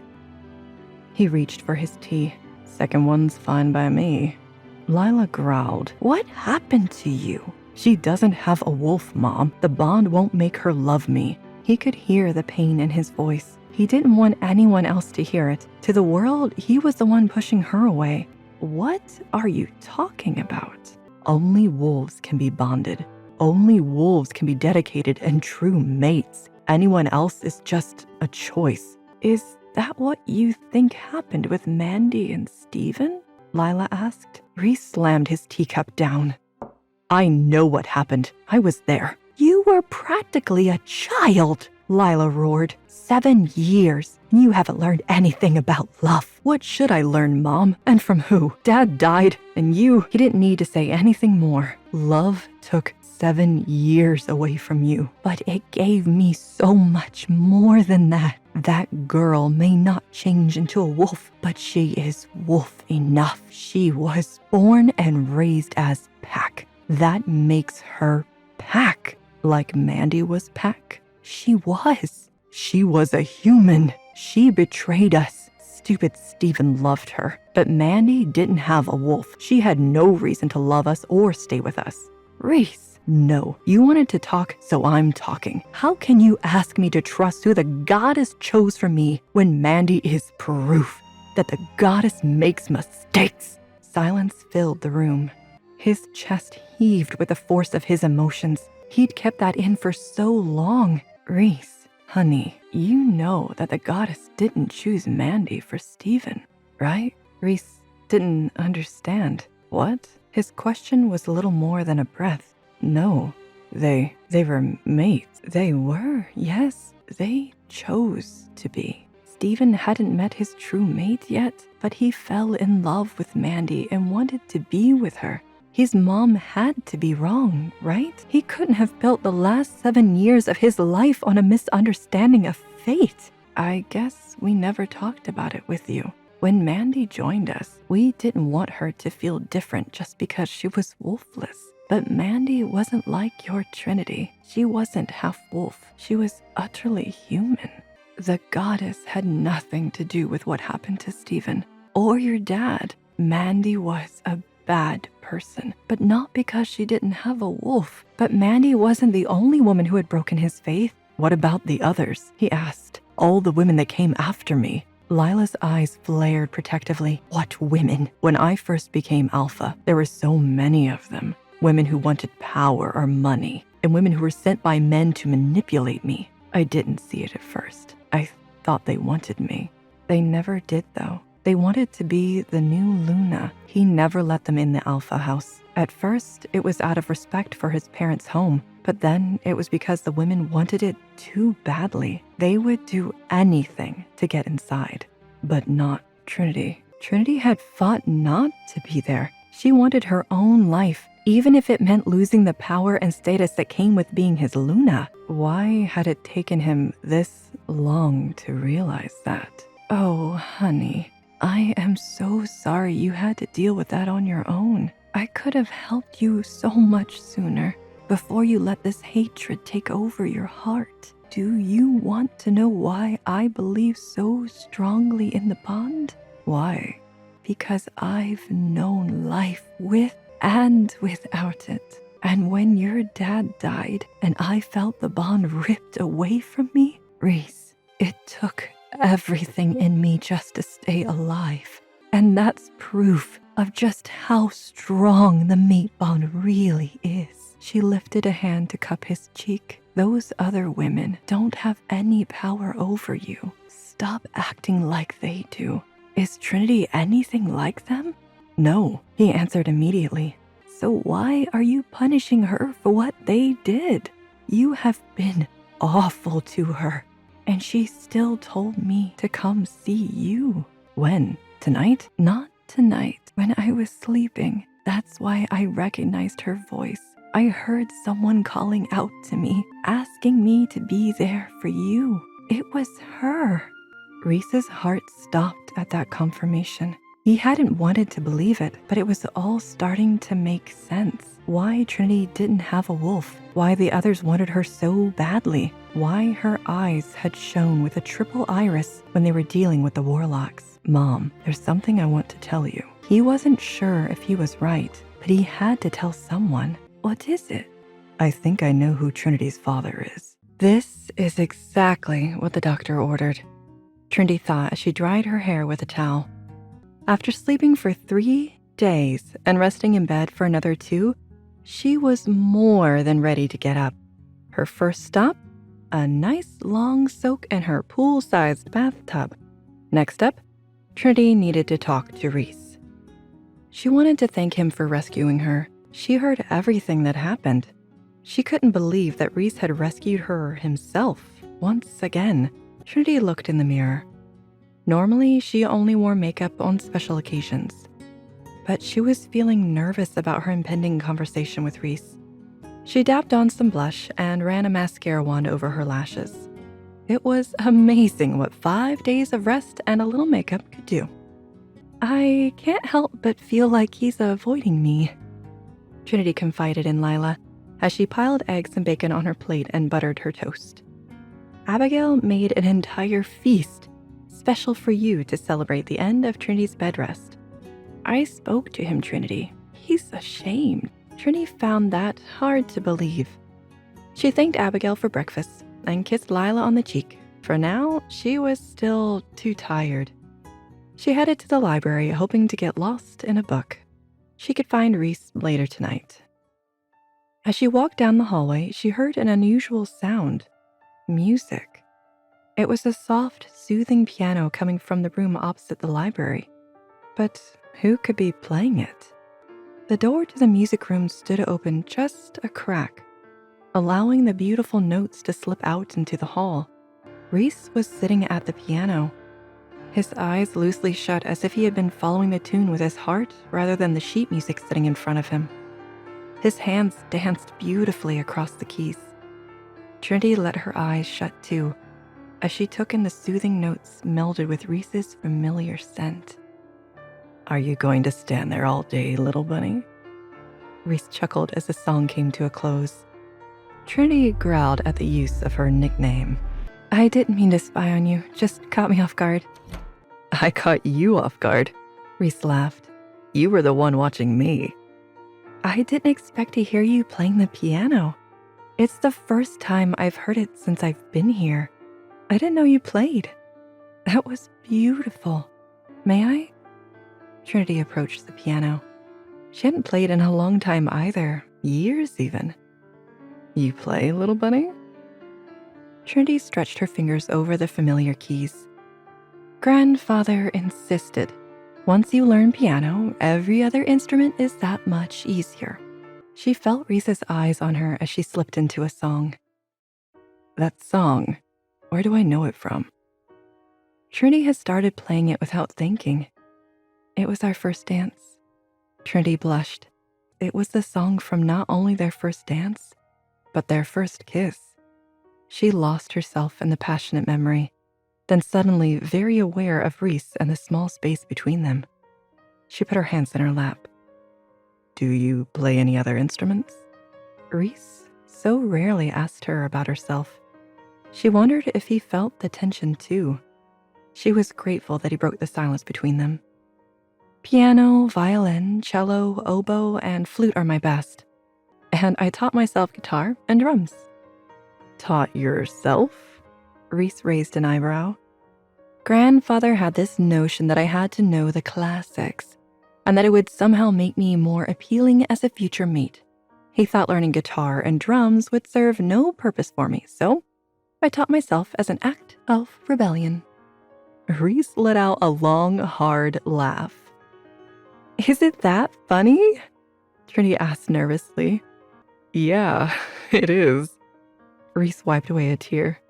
It proves you've been this stubborn forever. I'm not the only one who brings it out. Trinity laughed. Can we talk, little bunny? That's what I wanted. I thought I was going to see you at breakfast. Trinity felt the unease rising in her. She tried to calm herself. How was your head? I'm better. Trinity smiled. I didn't need to sit in bed for 2 days. If you feel better, it's probably the resting that did it. Is there something specific that you wanted to talk about, Reese? This isn't easy for me. Reese looked at Trinity self-consciously. Reese looked so uncomfortable that Trinity laughed. He glared at her. I'm sorry, it's just, you're so sincere. I'm trying here, all right? Reese stood up and paced the room in anger. Why do I even bother? Reese growled. You must be joking. Trinity shook her head. Reese, from the night of our meeting, you have made it clear that you hate me and you don't want me around. You're right. You're my mate in name only. I don't want you. I hate you. Good talk. Trinity spat. She stood up and walked to the door. Where are you going? Reese roared.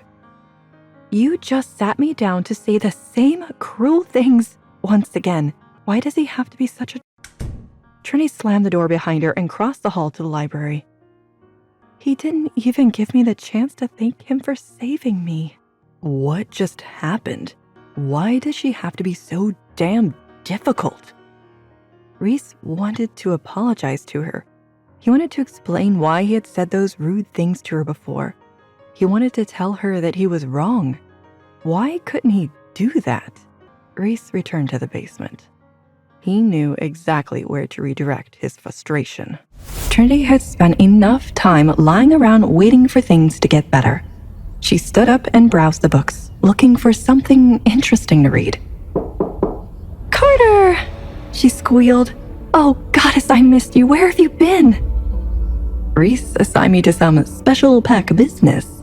Sounds mysterious. Trinity beamed. How are you feeling? Carter looked at her warily. I heard you were in a bad place. It hasn't been easy. Trinity knew she could hide nothing from her cousin. But I'm doing okay. I'm sorry. sorry, Trin. Carter patted the seat next to him. But I do have some good news. Something that will cheer you up.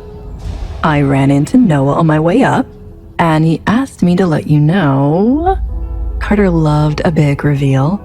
Drum roll, please. Carter, tell me. Trini giggled. Okay. Carter laughed. The Alpha got you approved to sit your exams. Oh my goddess. Trini leapt to her feet screaming. Really? You have to take all 4 of them consecutively. And on a Saturday, but yes, really. Trinity was jumping for joy. She wouldn't have to fail her classes after all. On the day of Trinity's exams, Reece was up before dawn. He had almost 24 pack warriors at the ready. Reece had been advised to let them handle everything. The warriors insisted on reporting back to him when everything was over. They said it would be best to not allow the enemy access to him if they were truly after his position. Reece refused. Reece accompanied the warriors to the campus, with Vincent and one of the other guards escorting Little Bunny. Upon arrival, they could smell that rogue wolves had been scouting the area. I'm sorry, Alpha. Kenneth, one of the warriors, explained nervously. Something funny is happening to these trails. Funny? Reece couldn't help the edge from creeping into his voice. Explain, Kenneth. Well, the smell keeps fading in and out when it gets to a certain point. Kenneth seemed reluctant to elaborate. When Reece approached Kenneth, he recognized the scent of the rogue wolves that had been scouting the school. But as he got closer, he noticed the smell fading in and out. It didn't disappear altogether, not like with the warlocks on Riley's estate, but it was enough to make the scent difficult to follow. This is exactly what I was afraid of. Reece approached the edge of the forest, where the smell appeared to continue. Tell the guards at the school to be extra alert, Reece ordered Kenneth. Whoever might try to attack could have the aid of warlocks. Kenneth's eyes went wide. Warlocks? Reece nodded. Why would warlocks be working with these wolves? Are they rogues or from a pack? Are they trying to get to me? Or do they want my little bunny? Reece's mind returned to the same suspicion that had been bouncing around in his mind since their visit to Riley's pack. Reece wondered if Trinity's mother was even aware that anything had happened at all, until she was surprised with the baby. But he couldn't ask her either. She was dead. There had just been some things that made Reece wonder, like how Little Bunny's eyes glowed in the forest on the day she was attacked. She seemed to be tracking the warlocks with little trouble until Reece had broken her concentration. It was like she could see past all the trees, through the night itself, to see them. Then there was the color of her eyes. Of course, they were unusual when they were glowing bright blue and white, but even on a normal day, they weren't typical for a werewolf. Most wolves would have green, yellow, gold, brown, or hazel eyes. Is she half human? Is she half warlock? Or is she something else completely? Reece had more questions than answers as he slowly tracked the scent of the wolves, moving with great care so he didn't lose it completely. Reece's entire body stood at attention. It was a scent of his beta. Reece's second in command, his cousin, Caleb. He'd been in this area, and recently. What has Caleb been doing here? Reece followed the trail. Then Reece hit it. It was some kind of invisible barrier, but instead of stopping Reece in his tracks or making him bounce back, it cut off his senses. Not entirely, but he couldn't smell the wolf anymore. He could barely see the prints on the ground. He couldn't even hear his own breathing, ragged as it was from anger, frustration, and his sprint to find the rogue wolf. Something wasn't right here. Warlocks. How far will Reece go to save his Luna? Will Reece know the truth about the connection between the Warlocks and Trinity? Is there an enemy within Reece's own pack? He's healing, Reece thought as he struggled to stick to the trail. He had been following it for nearly 6 miles. The blood was less frequent, but Reece still had his paw prints and scent. I need to find him. I need to know why he's after my mate. Then Reece hit it. It was some kind of invisible barrier, but instead of stopping Reece in his tracks or making him bounce back, it cut off his senses. Not entirely, but he couldn't smell the wolf anymore. He could barely see the prints on the ground. He couldn't even hear his own breathing, ragged as it was from anger, frustration, and his sprint to find the rogue wolf. Something wasn't right here. Warlocks. But Reece hadn't encountered this warlock before. This was the work of someone much stronger than the warlocks at Riley's pack. This was the one true enemy, the one Reece needed to find. Go back, a voice rumbled in the air around Reece. What do you want with me? Reece demanded. You are irrelevant to me, wolf. The voice vibrated through the air. It sounded like it was coming from right next to him, but there was no one else around. I am the alpha of this land, Reece growled. What do you want here? I think you know that, the voice chuckled. Are you the one who keeps coming after my mate? Reece searched for the source of the voice. Why not? The voice was pleased with himself. He seemed to sense Reece's distress, even as he remained composed to the outside eye. You don't want her. You can't have her, Reece screamed at the voice. Is everything all right, Alpha? Vincent asked as Reece approached. Everything was not all right. If the voice that Reece had heard was behind all of this, then they weren't after Reece. They were after Trinity, and they were more powerful than he thought. But why?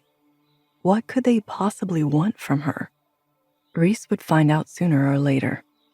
Just thinking, Reece answered Vincent. How have things been here? No problem, sir. Not only was Vincent a good family man, but when it came to his job as a warrior, he was one of the most capable of the pack. Reece congratulated everyone's efforts on keeping Trinity safe. I don't want the Luna to know about the attack or the lengths we went to protect her, Reece commanded. Not yet, anyway. Might I ask why you're keeping it from her? Vincent carefully probed. She would likely not be very happy were she to find out. Don't worry, Vincent, Reece laughed.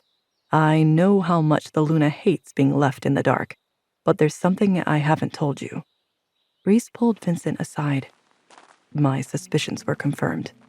There are powerful warlocks behind this, and they're coming for the Luna. Until I can be certain of her safety, this is going to be her last day out for a long time. We must keep her safer than ever. I can't risk putting her or any of our warriors in harm's way. She isn't going to take that very well. Vincent grimaced at the thought. Might I suggest something, sir? Reece nodded. As much as he hated to admit it, Vincent understood Trinity. He spent more time with her than any of the other guards.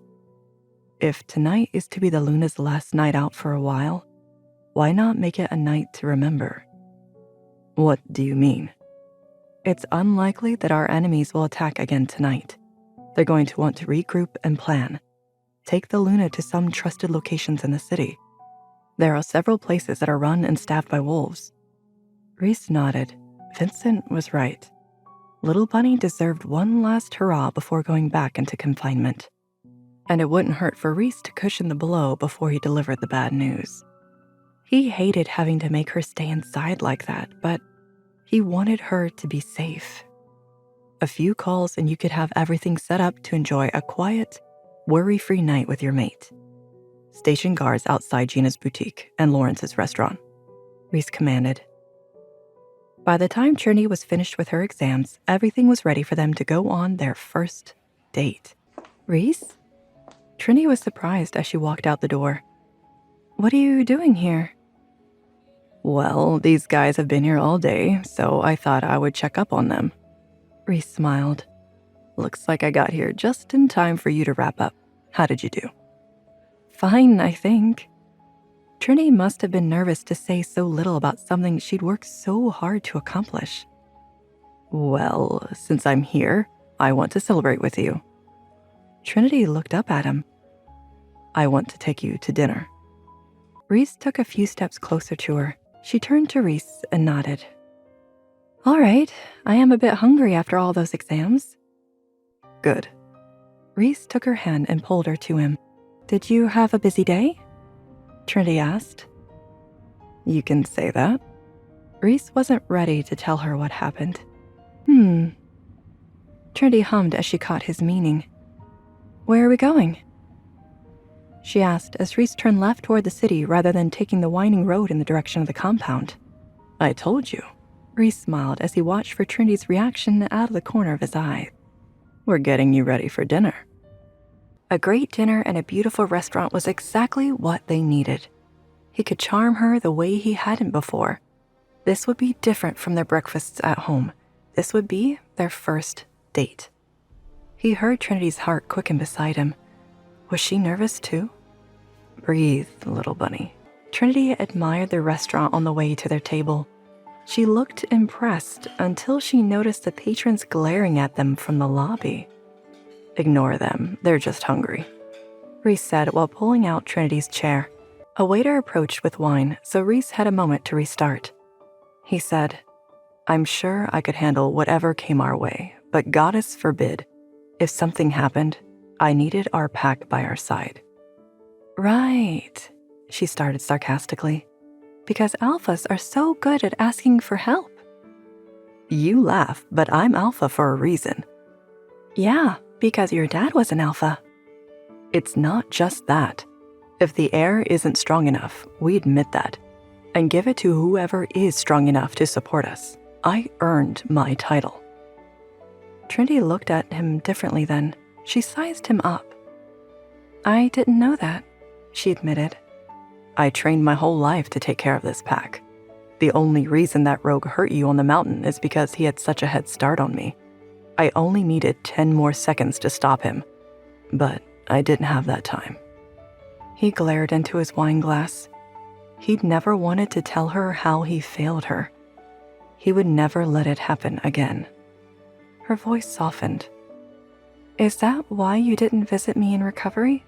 You blamed yourself? I know you blamed me, but I never blamed you, he said.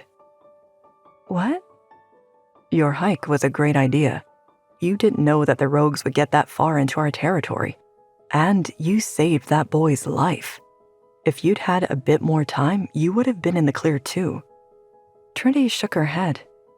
Why are you saying all this? What do you want from me? Nothing, he answered. Though that was a lie. More than anything, he wanted her forgiveness. He wanted to take back the months he'd wasted that wedged between them. A waiter dropped off their soup, but Trinity refused to grab her spoon. You can't be awful one day and kind the next, she told him. When's the last time I was awful? He cringed. Don't answer that. I acted badly before. I thought you'd do what everyone else does, but you're not like everyone else. That's why I saved you. It's easier to save me than find a new mate, she said. His temper flared. Why was she being so difficult? We only get one mate, he told her. Has anyone ever tried finding a second one? He huffed. No, that's not how wolves are. Good thing I'm not a wolf then, she said, finally reaching for her soup spoon. His growl shook their wine glasses. You wouldn't dare. But you would. You only want me when it's convenient for you. How long until you get bored and reject me again? How long until you do the same? He snapped. You act like I'm the only one resisting, but you've run away and complained. You kicked me out of your room. Because you rejected me. I ran to get space to process this, and you refused. I was terrified, but I still got dressed for you. I tried to connect with you. And what did you do? You rejected me again. How can I trust you after all that? His cheeks burned with shame.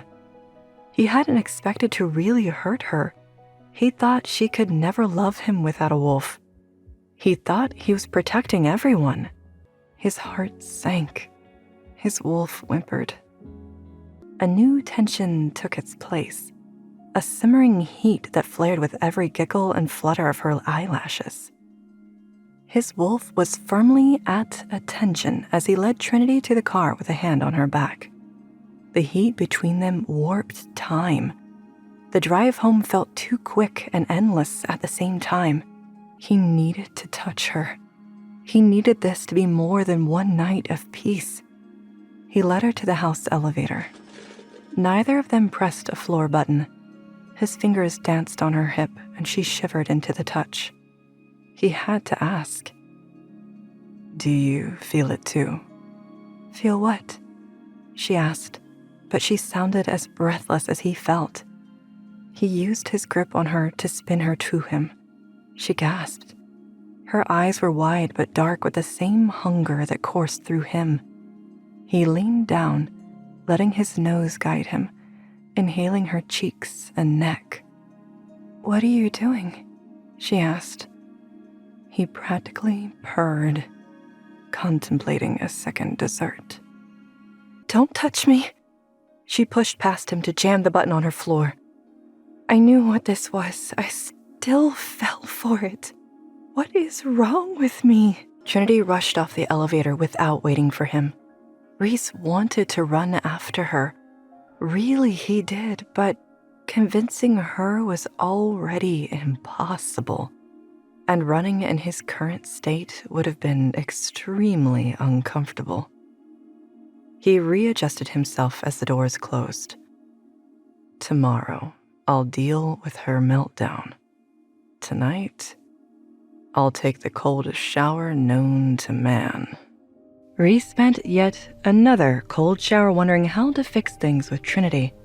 He tried the simple restaurant and the grand romantic gesture, complete with a moonlight picnic. He tried sincere compliments and gifts that acknowledged their shared history. What else could he do? He considered asking his mom, but she was asleep by the time Reece felt ready to talk. By morning, it was too late. His mom was mid-conversation with Trinity at the breakfast table. Reece listened as he entered the kitchen. "You're doing great with them," Lila told Trinity. "We used to have a Phi who did most of the caretaking." "A Phi?" Trinity repeated, confused. Reece spoke up while pulling out his chair. A Phi is a babysitter for the pack, a caretaker who helps the mothers with their cubs. Our last one passed away, and no one else stepped up to take their place. Exactly. Lila leaned over to kiss Reece on the cheek. "Morning, Reece." "Good morning, Mom." He grinned across the table to Trinity. "Good morning." She nodded and mumbled, "Good morning." Lila sighed. "Don't tell me you two are fighting again." "We're not," Reece said. "She's just... I don't know what she is." "I'm fine," Trinity insisted. "Just getting used to some whiplash." "Funny you mention that. My neck's been hurting me a lot lately." She feigned a worried expression. "Have you tried a cold shower?" "I've had plenty," he growled. His mother watched them with wide eyes. "You two want the room, or can we finish talking about how the moms are struggling?" Trinity quickly turned back to Lila. "Sorry, right. I can't believe they've been on their own this long. Until we find another Phi, maybe we should have a packed daycare. It doesn't have to be every day, but a couple of days a week will give the mothers plenty of time to do stuff kid-free." Lila clapped her hands excitedly. "So thoughtful, don't you think, Reece?" He thought it would turn his house into a jungle gym. Trinity would volunteer one of their great halls in no time. How had he gone from no one in his house to a daycare in a few short months? He answered as neutrally as he could. "I think it would be a very popular idea among the pack women." Trinity's face fell. "So you don't like the idea?" I never said that, he backpedaled. It's necessary, especially if the mothers are struggling. Lila clicked her tongue at him. Then you should have said you liked it the first time. It doesn't matter if I like it. The Luna looks after the women and children, and I never said it was a bad idea. He didn't understand why he was getting reprimanded for a non-answer. Lila told him, but you didn't say it was a good idea either. People can't read your mind, Reece. Here, here, Trinity said. She hoisted her orange juice in the air for a toast. It felt mortifying to explain himself to Trinity. She acted as if everything he did was an act. Reece tried again. It's not just a physical thing. I can prove it. Tomorrow on New Year's Eve, I'll be a good boy and keep my hands to myself the whole night. For a moment, she considered it. He watched a thought flash across her face, but she stuffed it down. I'm fine with anything. Now, if you'll excuse me, I want to practice my new violin. She finished her orange juice and left him behind. He had to remind himself to be grateful. She was giving him another chance. He wouldn't let it go to waste. Reece knocked at 9 o'clock sharp the next night. Trinity opened the door all ready to go. Trinity smiled sweetly at him. He led the way over to the library. Trinity looked confused as he opened the door. He knew how much she loved the library, so he'd made it even more romantic. A candlelit table for two, far away from the books, with a roaring fire as well. The pièce de résistance was a takeout on the table. Trinity could smell it before Reece could even bring it up. Lucky Panda's garden? Trinity beamed. Oh, goddess, I haven't had this in months. She rushed to the table. Reece sped up to catch up with her. He managed to pull out her chair, but she wasn't trying to sit. She was too busy opening the containers. Chop suey, wonton soup, Chinese rib tips. Who told you? Reece grinned. Noah, I want to get to know you. That starts with some of your favorite foods. Her eyes sparkled. You could ask me, you know. It doesn't always have to be a surprise. He hummed. I asked you about tonight's meal, and you didn't answer. He reminded her. She nodded. You haven't always listened to what I said. I'm listening now, he promised. Her eyes still looked doubtful, so he did what he'd been avoiding his last few attempts. I'm sorry, little bunny, for what I said and how I treated you. I never should have rejected you or let my own confusion and doubts overpower our bond. That's why I want to start over. I want to do this right. Your doubts? She repeated.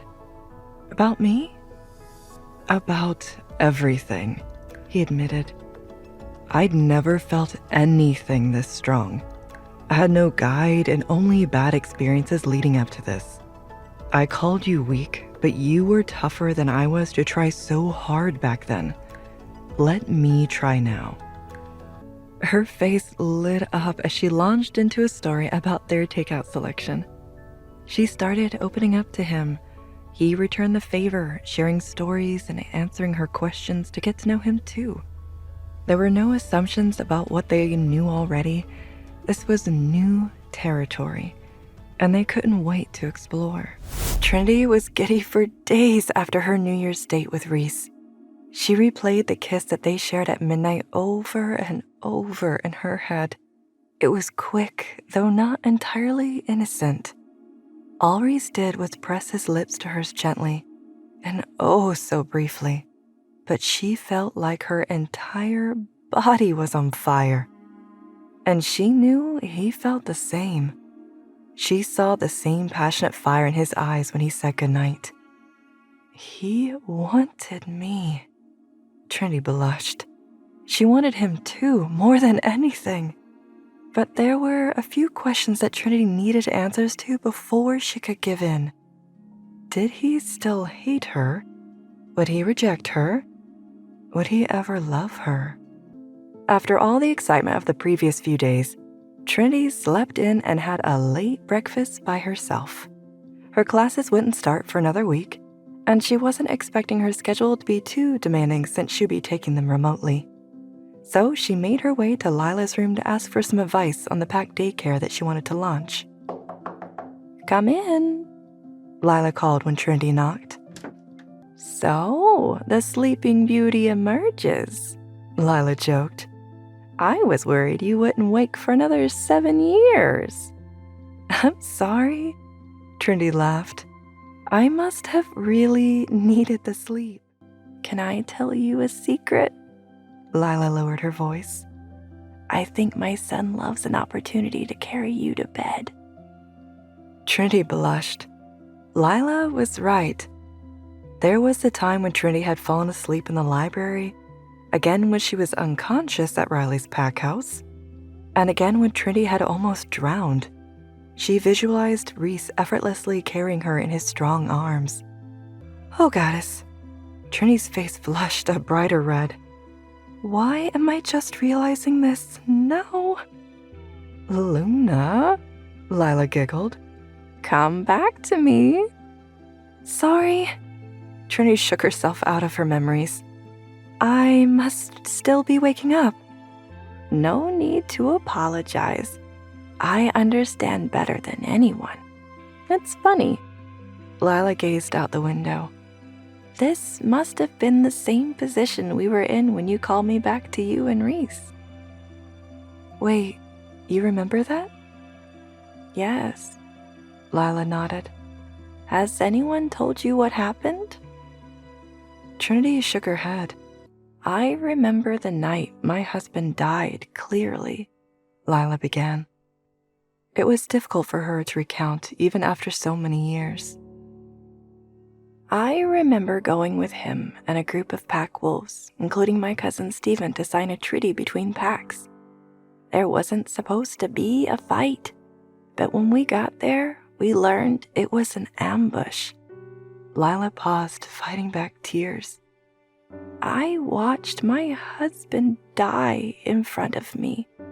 Then I was hit in the head by something really hard. The next thing I knew, I was walking in the darkness. There was never any relief from that oblivion." Trinity exhaled. She couldn't imagine the amount of pain that Lila had held for so long. "I don't know what to call what happened to me. Most of the time, I was somewhere else entirely. But once in a while, I would hear things. I heard Reece's voice. He would tell me what was going on in his life. Sometimes he would talk about good things, his voice filled with pride. Other times he vented to me angrily. Often he would tell me what he couldn't tell others, his voice full of tears he probably never shed." Trinity squeezed her hand. Between the two of them, they cared about Reece more than anyone else in the world. They both hated to see him in pain. "But you know," Lila continued, "I remember your touch as well. I remember when I heard your voice. I felt someone touch my hand, and when I looked down at it, where there had only ever been darkness before, I saw a thin white line attached to my palm. It was the first thing I had seen in that darkness, ever." "What was it?" Trinity was breathless. "It was you, Trinity." Tears silently flowed down Lila's cheeks. "You guided me back. You wanted me to come save my son, and you took my hand and guided me home." "I don't understand." Trinity shook her head. "How could I do that? How could I guide you back?" "You're special, Trinity. Reece has told me so as well. He said how you're not like the others." "Yeah, because I don't have a wolf. Not because I'm someone who can do anything amazing." "Are you sure about that?" Lila broke into a confident smile. I followed you, Trinity. When I came back, I knew your voice. You brought me home because you're special. So many memories were flooding back to her. The time in the woods when she could smell the warlocks and Reece couldn't. When she could see them and Reece couldn't. How she never got a wolf. All of the things that marked her as different from everyone else, they were all coming back to her at once. What am I, exactly? Where do I belong? Who am I? These were the questions that Trinity desperately wanted answered, but she was never likely to find out. Doubts aside, everything was coming up Trinity.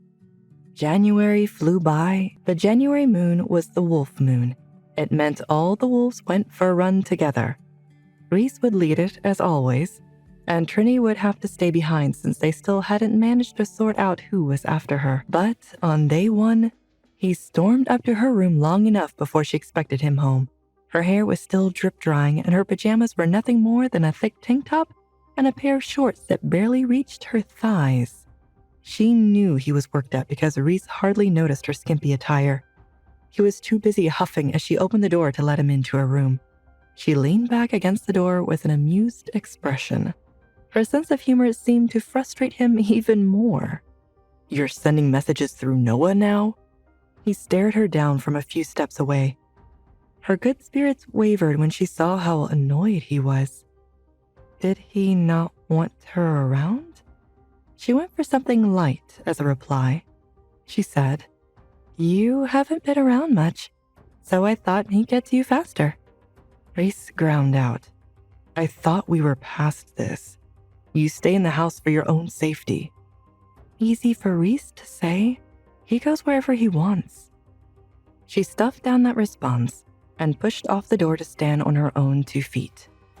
"I get that, but I haven't left the house in over a month."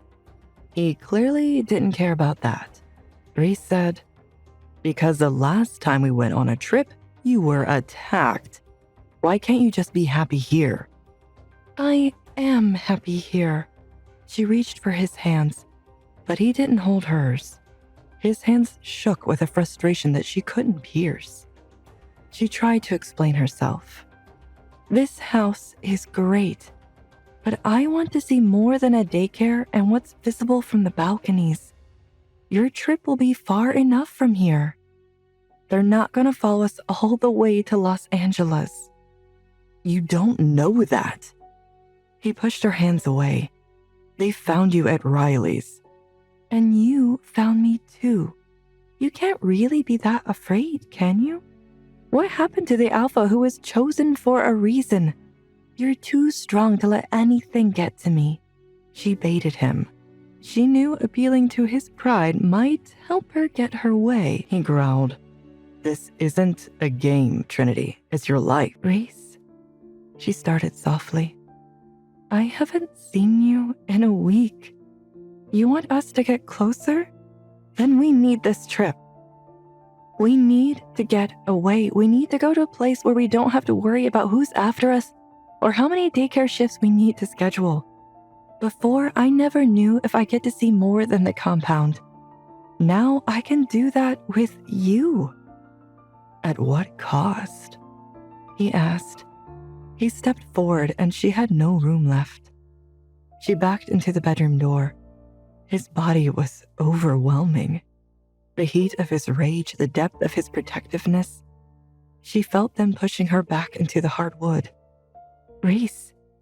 "No, you listen to me." He growled out through gritted teeth. His chest heaved and she stared into it, unable to think for a moment. How could he do that? How could his mere presence distract her when all she wanted was to tell him that this was important to her? She'd spent weeks convincing him that the physical mattered less than their emotions. The physical was what was missing now. The quality time, the promise of their inevitable melding, the passion. His hand shot out to lift her chin to face him. The grip of his fingers on her skin made her whimper. She clenched her jaw to keep it in. "Oh, Goddess, don't let him hear it."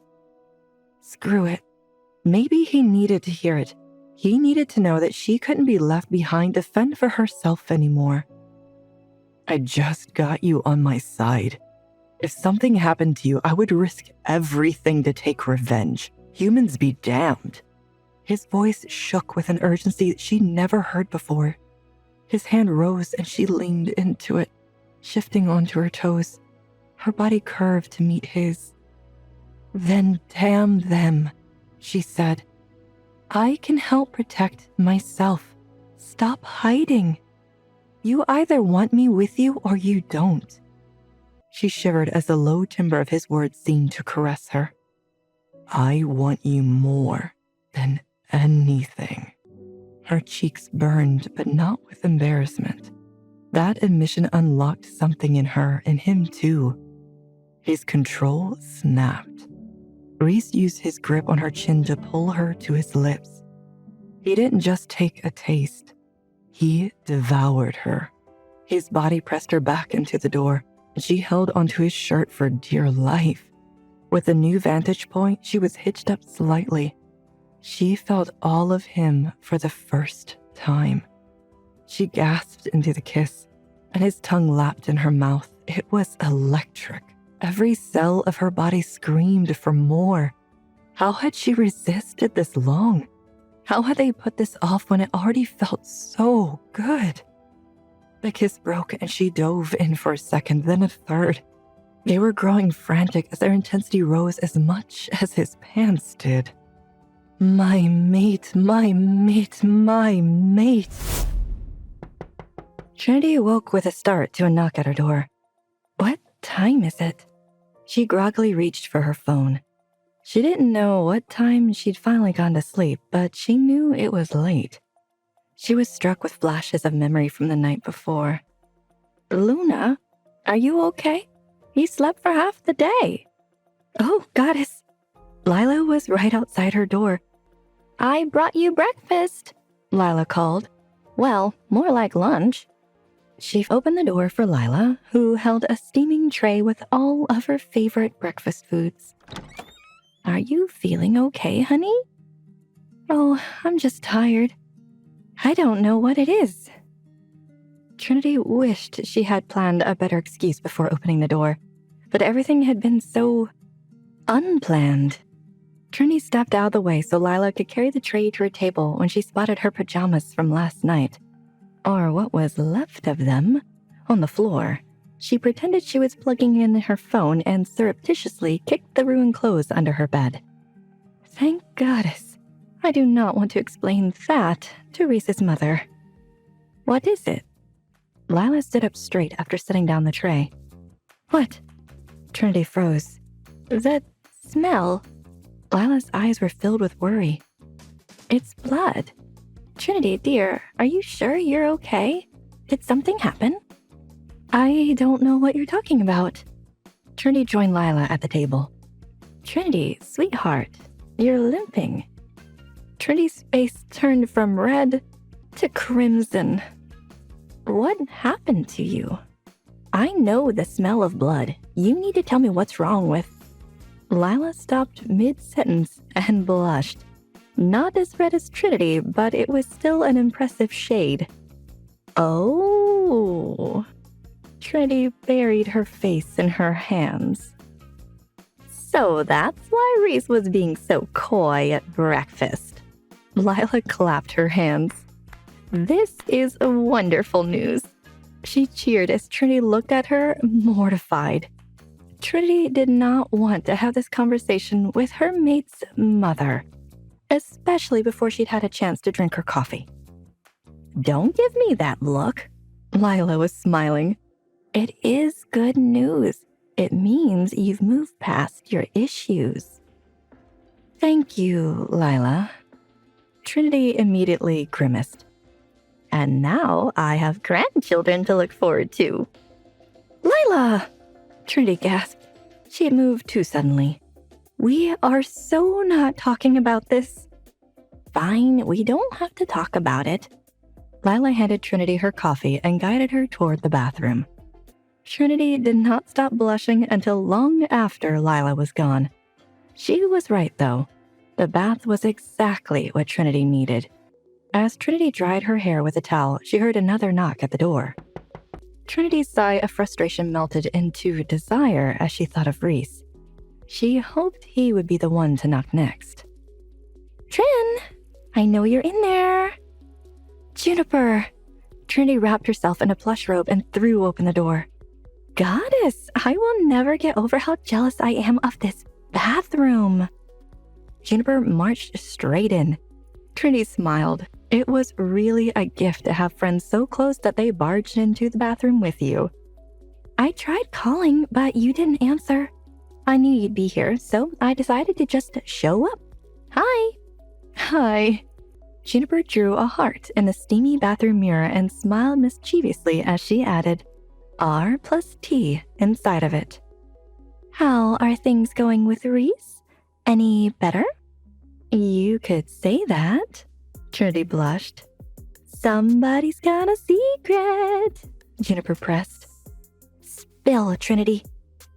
Do you want to sit down on the sofa? Or are we going to have this conversation in my bathroom? Good call. Juniper marched out of the bathroom. Oh, can I plug in my phone? It's about to die. Of course, I'll be right there. Trinity hung up her towel and started to apply moisturizer when she remembered the shredded pajamas that she had haphazardly kicked under the bed. She hoped Juniper hadn't seen them. Juniper, wait. Oh my goddess! Juniper's eyes were as wide as dinner plates. She grabbed Trinity's hand and led her to the sofa. Tell me everything. And Trinity did, including every detail she could remember from the night before. By the time she was done, both of their faces were red. This was the kind of girl talk that Trinity had never had before, and she was enjoying it so much that she didn't notice her third visitor of the day. Both women looked up in horror. Is it him? Juniper whispered. You know I can hear you. Reece called from the other side of the door. Trinity leapt up and opened the door. Wolf senses. Please don't let me interrupt.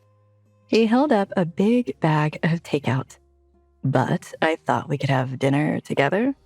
Well, look at the time. Juniper gathered her things and inched toward the door. I really have to get going. I'll see you soon, Trinity. Goodbye, Alpha. What did you bring me? Trinity deflected. Well, I gave Abigail the night off, so you would have no luck if you don't eat with me. I brought you takeout. You know, I could always go down to the kitchen and cook for myself. Trinity smiled, but Reece's face fell. Reece, you're adorable.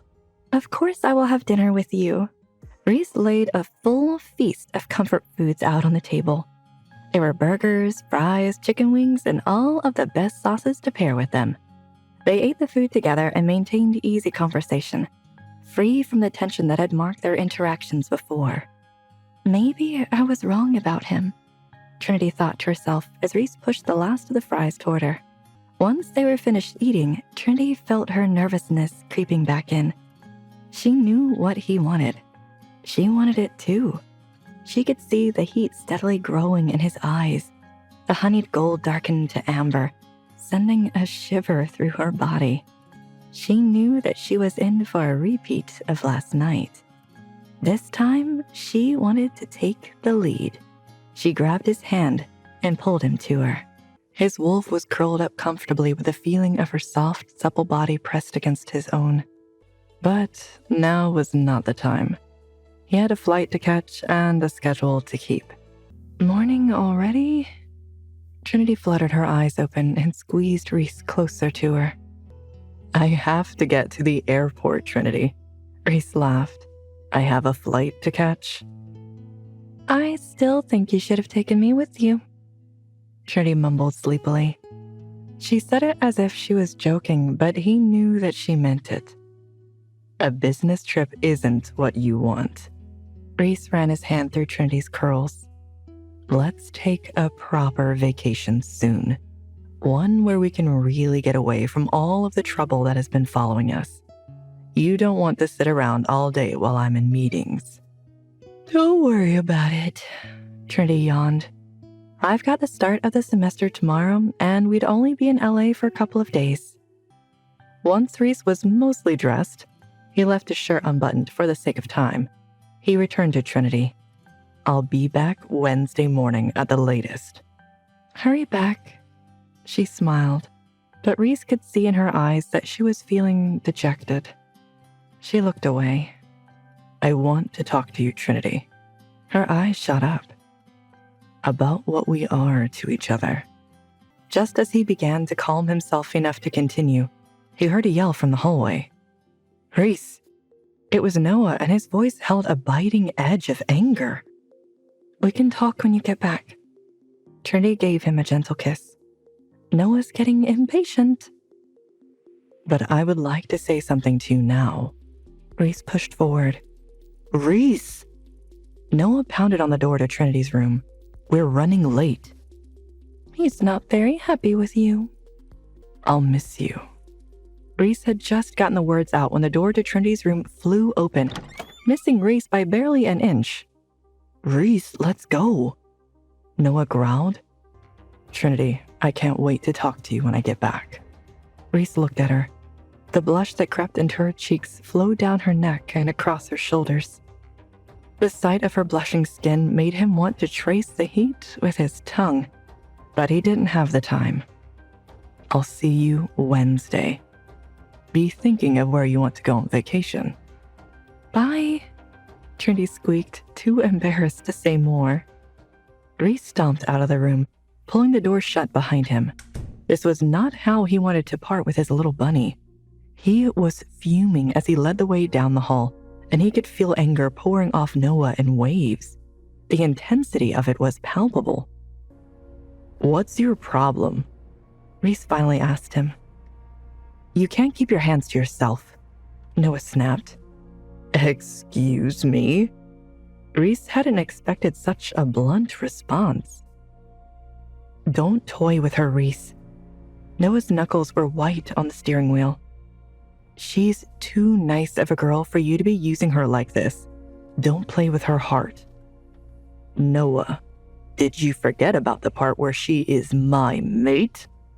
Reece's wolf growled. It took everything in him to calm him. No, I didn't forget. Noah kept his eyes straight ahead. Nor did I forget what you said to her, that she's nothing to you. She's my family, Reece. She's a sister to me. Your disrespectful treatment of her is a slap in the face of all of us. Noah, have you asked her how she feels? As much as Reece wanted to tell Noah how wrong he was, he knew the most effective way to get through to him was by going to the source herself, Trinity. I can see how upset she is, Reece. Noah's voice echoed through the car. She was upset because you barged in on us, and she was embarrassed. Reece shook his head. Listen, Noah, I've been working hard to fix my mistakes with her. We've talked about them a lot. I've explained myself to her, and I don't need to explain myself to you at all. Especially when you keep overstepping. Reece thought. He reminded himself again to have that conversation later. I'll believe it when I hear it from her, Noah snapped. Fine. Ask her when we get back. Then Reece had a better idea. No, ask her now. Call her right now. Reece pulled out his phone. Damn it, Noah, I love her. I'm never going to hurt her again. What did you say? Noah's face was so full of shock, Reece worried that he wasn't paying attention to the road. Is it so hard to believe that I love her? Reece lowered his voice sheepishly. Yeah, actually. Noah had no faith in him at all. That hurt. He was Reece's oldest, most trusted friend. Well, I do. Reece took a deep breath.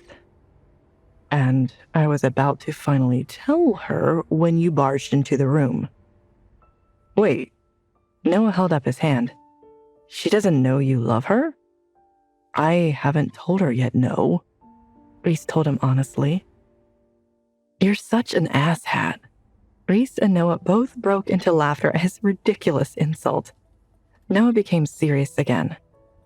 You better treat her right. I'll treat her like a queen. Reece smiled happily as he thought of the future he had to look forward to with his sexy little bunny. That's what she is. You better not forget that. Nora warned him one last time. Ever. Reece had hoped that their laughter would ease the tension between them, but the rest of their ride was no better than the rest of their interactions over the last couple of months, with hostility just beneath the surface. But Reece knew two things. One, he couldn't afford to mess things up with Trinity. And two, he was going to have to make it clear that he was the alpha, and soon. Trinity winced. She really tried to focus on her textbooks, but her mate mark kept throbbing. It was this consistent, dull ache. She rose from her seat in the living room to check it in a nearby mirror. The pack crest had darkened on her pale skin. The cloudy, unfinished area that surrounded her mark was lighter than usual, too. It's changing, she whispered to herself. It didn't make any sense. What was different now than 3 months ago? I can think of one thing, she thought with a slight flush to her cheeks. It wasn't like Reece unlocked something within her, like he was the key and she was a whole new person now. Focus, Trinity, she mumbled. She turned back to the makeshift study spot in the living room. She needed to finish checking all of her textbooks. It was the first day of her new semester and the first time someone else had picked up her books for her. All right, here's 2 for violence in society, 1 for crime theory, and... Trinity's voice trailed. 2 of the books in her stack were wrong. Trinity groaned. What am I gonna do now? Trinity spun at the new sound. She spotted 2 men at the door to her room. Elder Frederick, Reece's great uncle, was there, but Trinity had never seen the man beside him before. Frederick wasn't her favorite person, but he wouldn't bring someone untrustworthy into the Alpha House. Is something wrong, Luna? Frederick asked with concern. He crossed into the room with a stranger on his tail. Nothing serious, just something I need and can't get right now, she told him. That won't do, the stranger said. A girl like you shouldn't want for anything. Trinity's brows furrowed. His voice sounded familiar. When would she have heard it? I'm sorry, but do I know you? She asked. Elder Frederick chuckled and motioned to the stranger. You 2 haven't met yet. Let me do the honors. This is Caleb, Reece's cousin, and... He's Beta, Trinity finished. Caleb's jaw clenched. Sorry, is it rude to interrupt an elder? Caleb recovered quickly. He flashed a smile at her. Not when you're family. I'm honored to meet you, Trinity. She grinned. It was nice to have someone actually use her name. So often people in the pack solely referred to her as Luna. It was a sign of respect, but Caleb bypassed that. Nice to meet you officially. I'm sure we've crossed paths before, but Reece said you've been pretty busy these last few months. Caleb nodded. Not as busy as you. You've taken up a daycare, and you're still in school. I'll have to ask him how he finds time to see you. It's not my schedule that's the problem, Trinity thought. She forced a polite smile. You'll have to wait to ask. He's gone for a few days. Frederick frowned. I must have had my days mixed up. I thought we'd catch him before he left. Don't hold it against me. This old dog's just as sharp as always. Have a good night then, Luna. Frederick left while Trinity awkwardly waited for Caleb to do the same. Caleb sighed. Such a shame. I wanted to tell Reece what I found in person. Trinity perked up. Caleb had been one of the wolves searching for leads on her attackers. Anything good? She asked him. I don't want to get your hopes up, but it's promising, Caleb said. Glad to hear it. If you'll excuse me, I'm going to make a few more phone calls. The twins couldn't ignore her forever. What is it you're missing? Caleb asked. It must be important if you're calling about it. I'm just missing a couple books for my college courses. They start today, and I don't want to fall too far behind in the first week. You fought so hard to be here for them, too, Caleb said. He shook his head. You can't lose track now. Would you like me to get them for you? All right, just this once. My guards would normally do something like this, but it's an off night for them. Trinity led Caleb over to the table to show him her textbooks. She picked up the 2 that were wrong. Caleb eyed the book for the wrong course. How about you come with me? Caleb asked. Trinity felt the ache of her mate mark again. I don't know.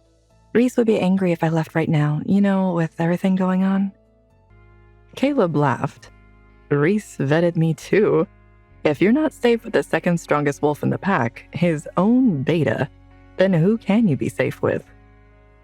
If we do this, it's just to the campus store and back, she said. Caleb bowed.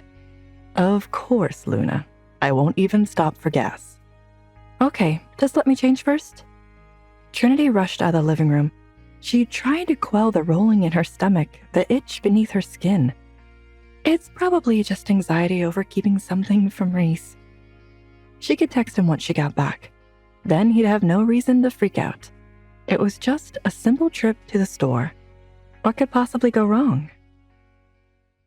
Although she was suspicious about him suddenly visiting her when Reece was not around, she trusted him, as he was a trusted member of the pack.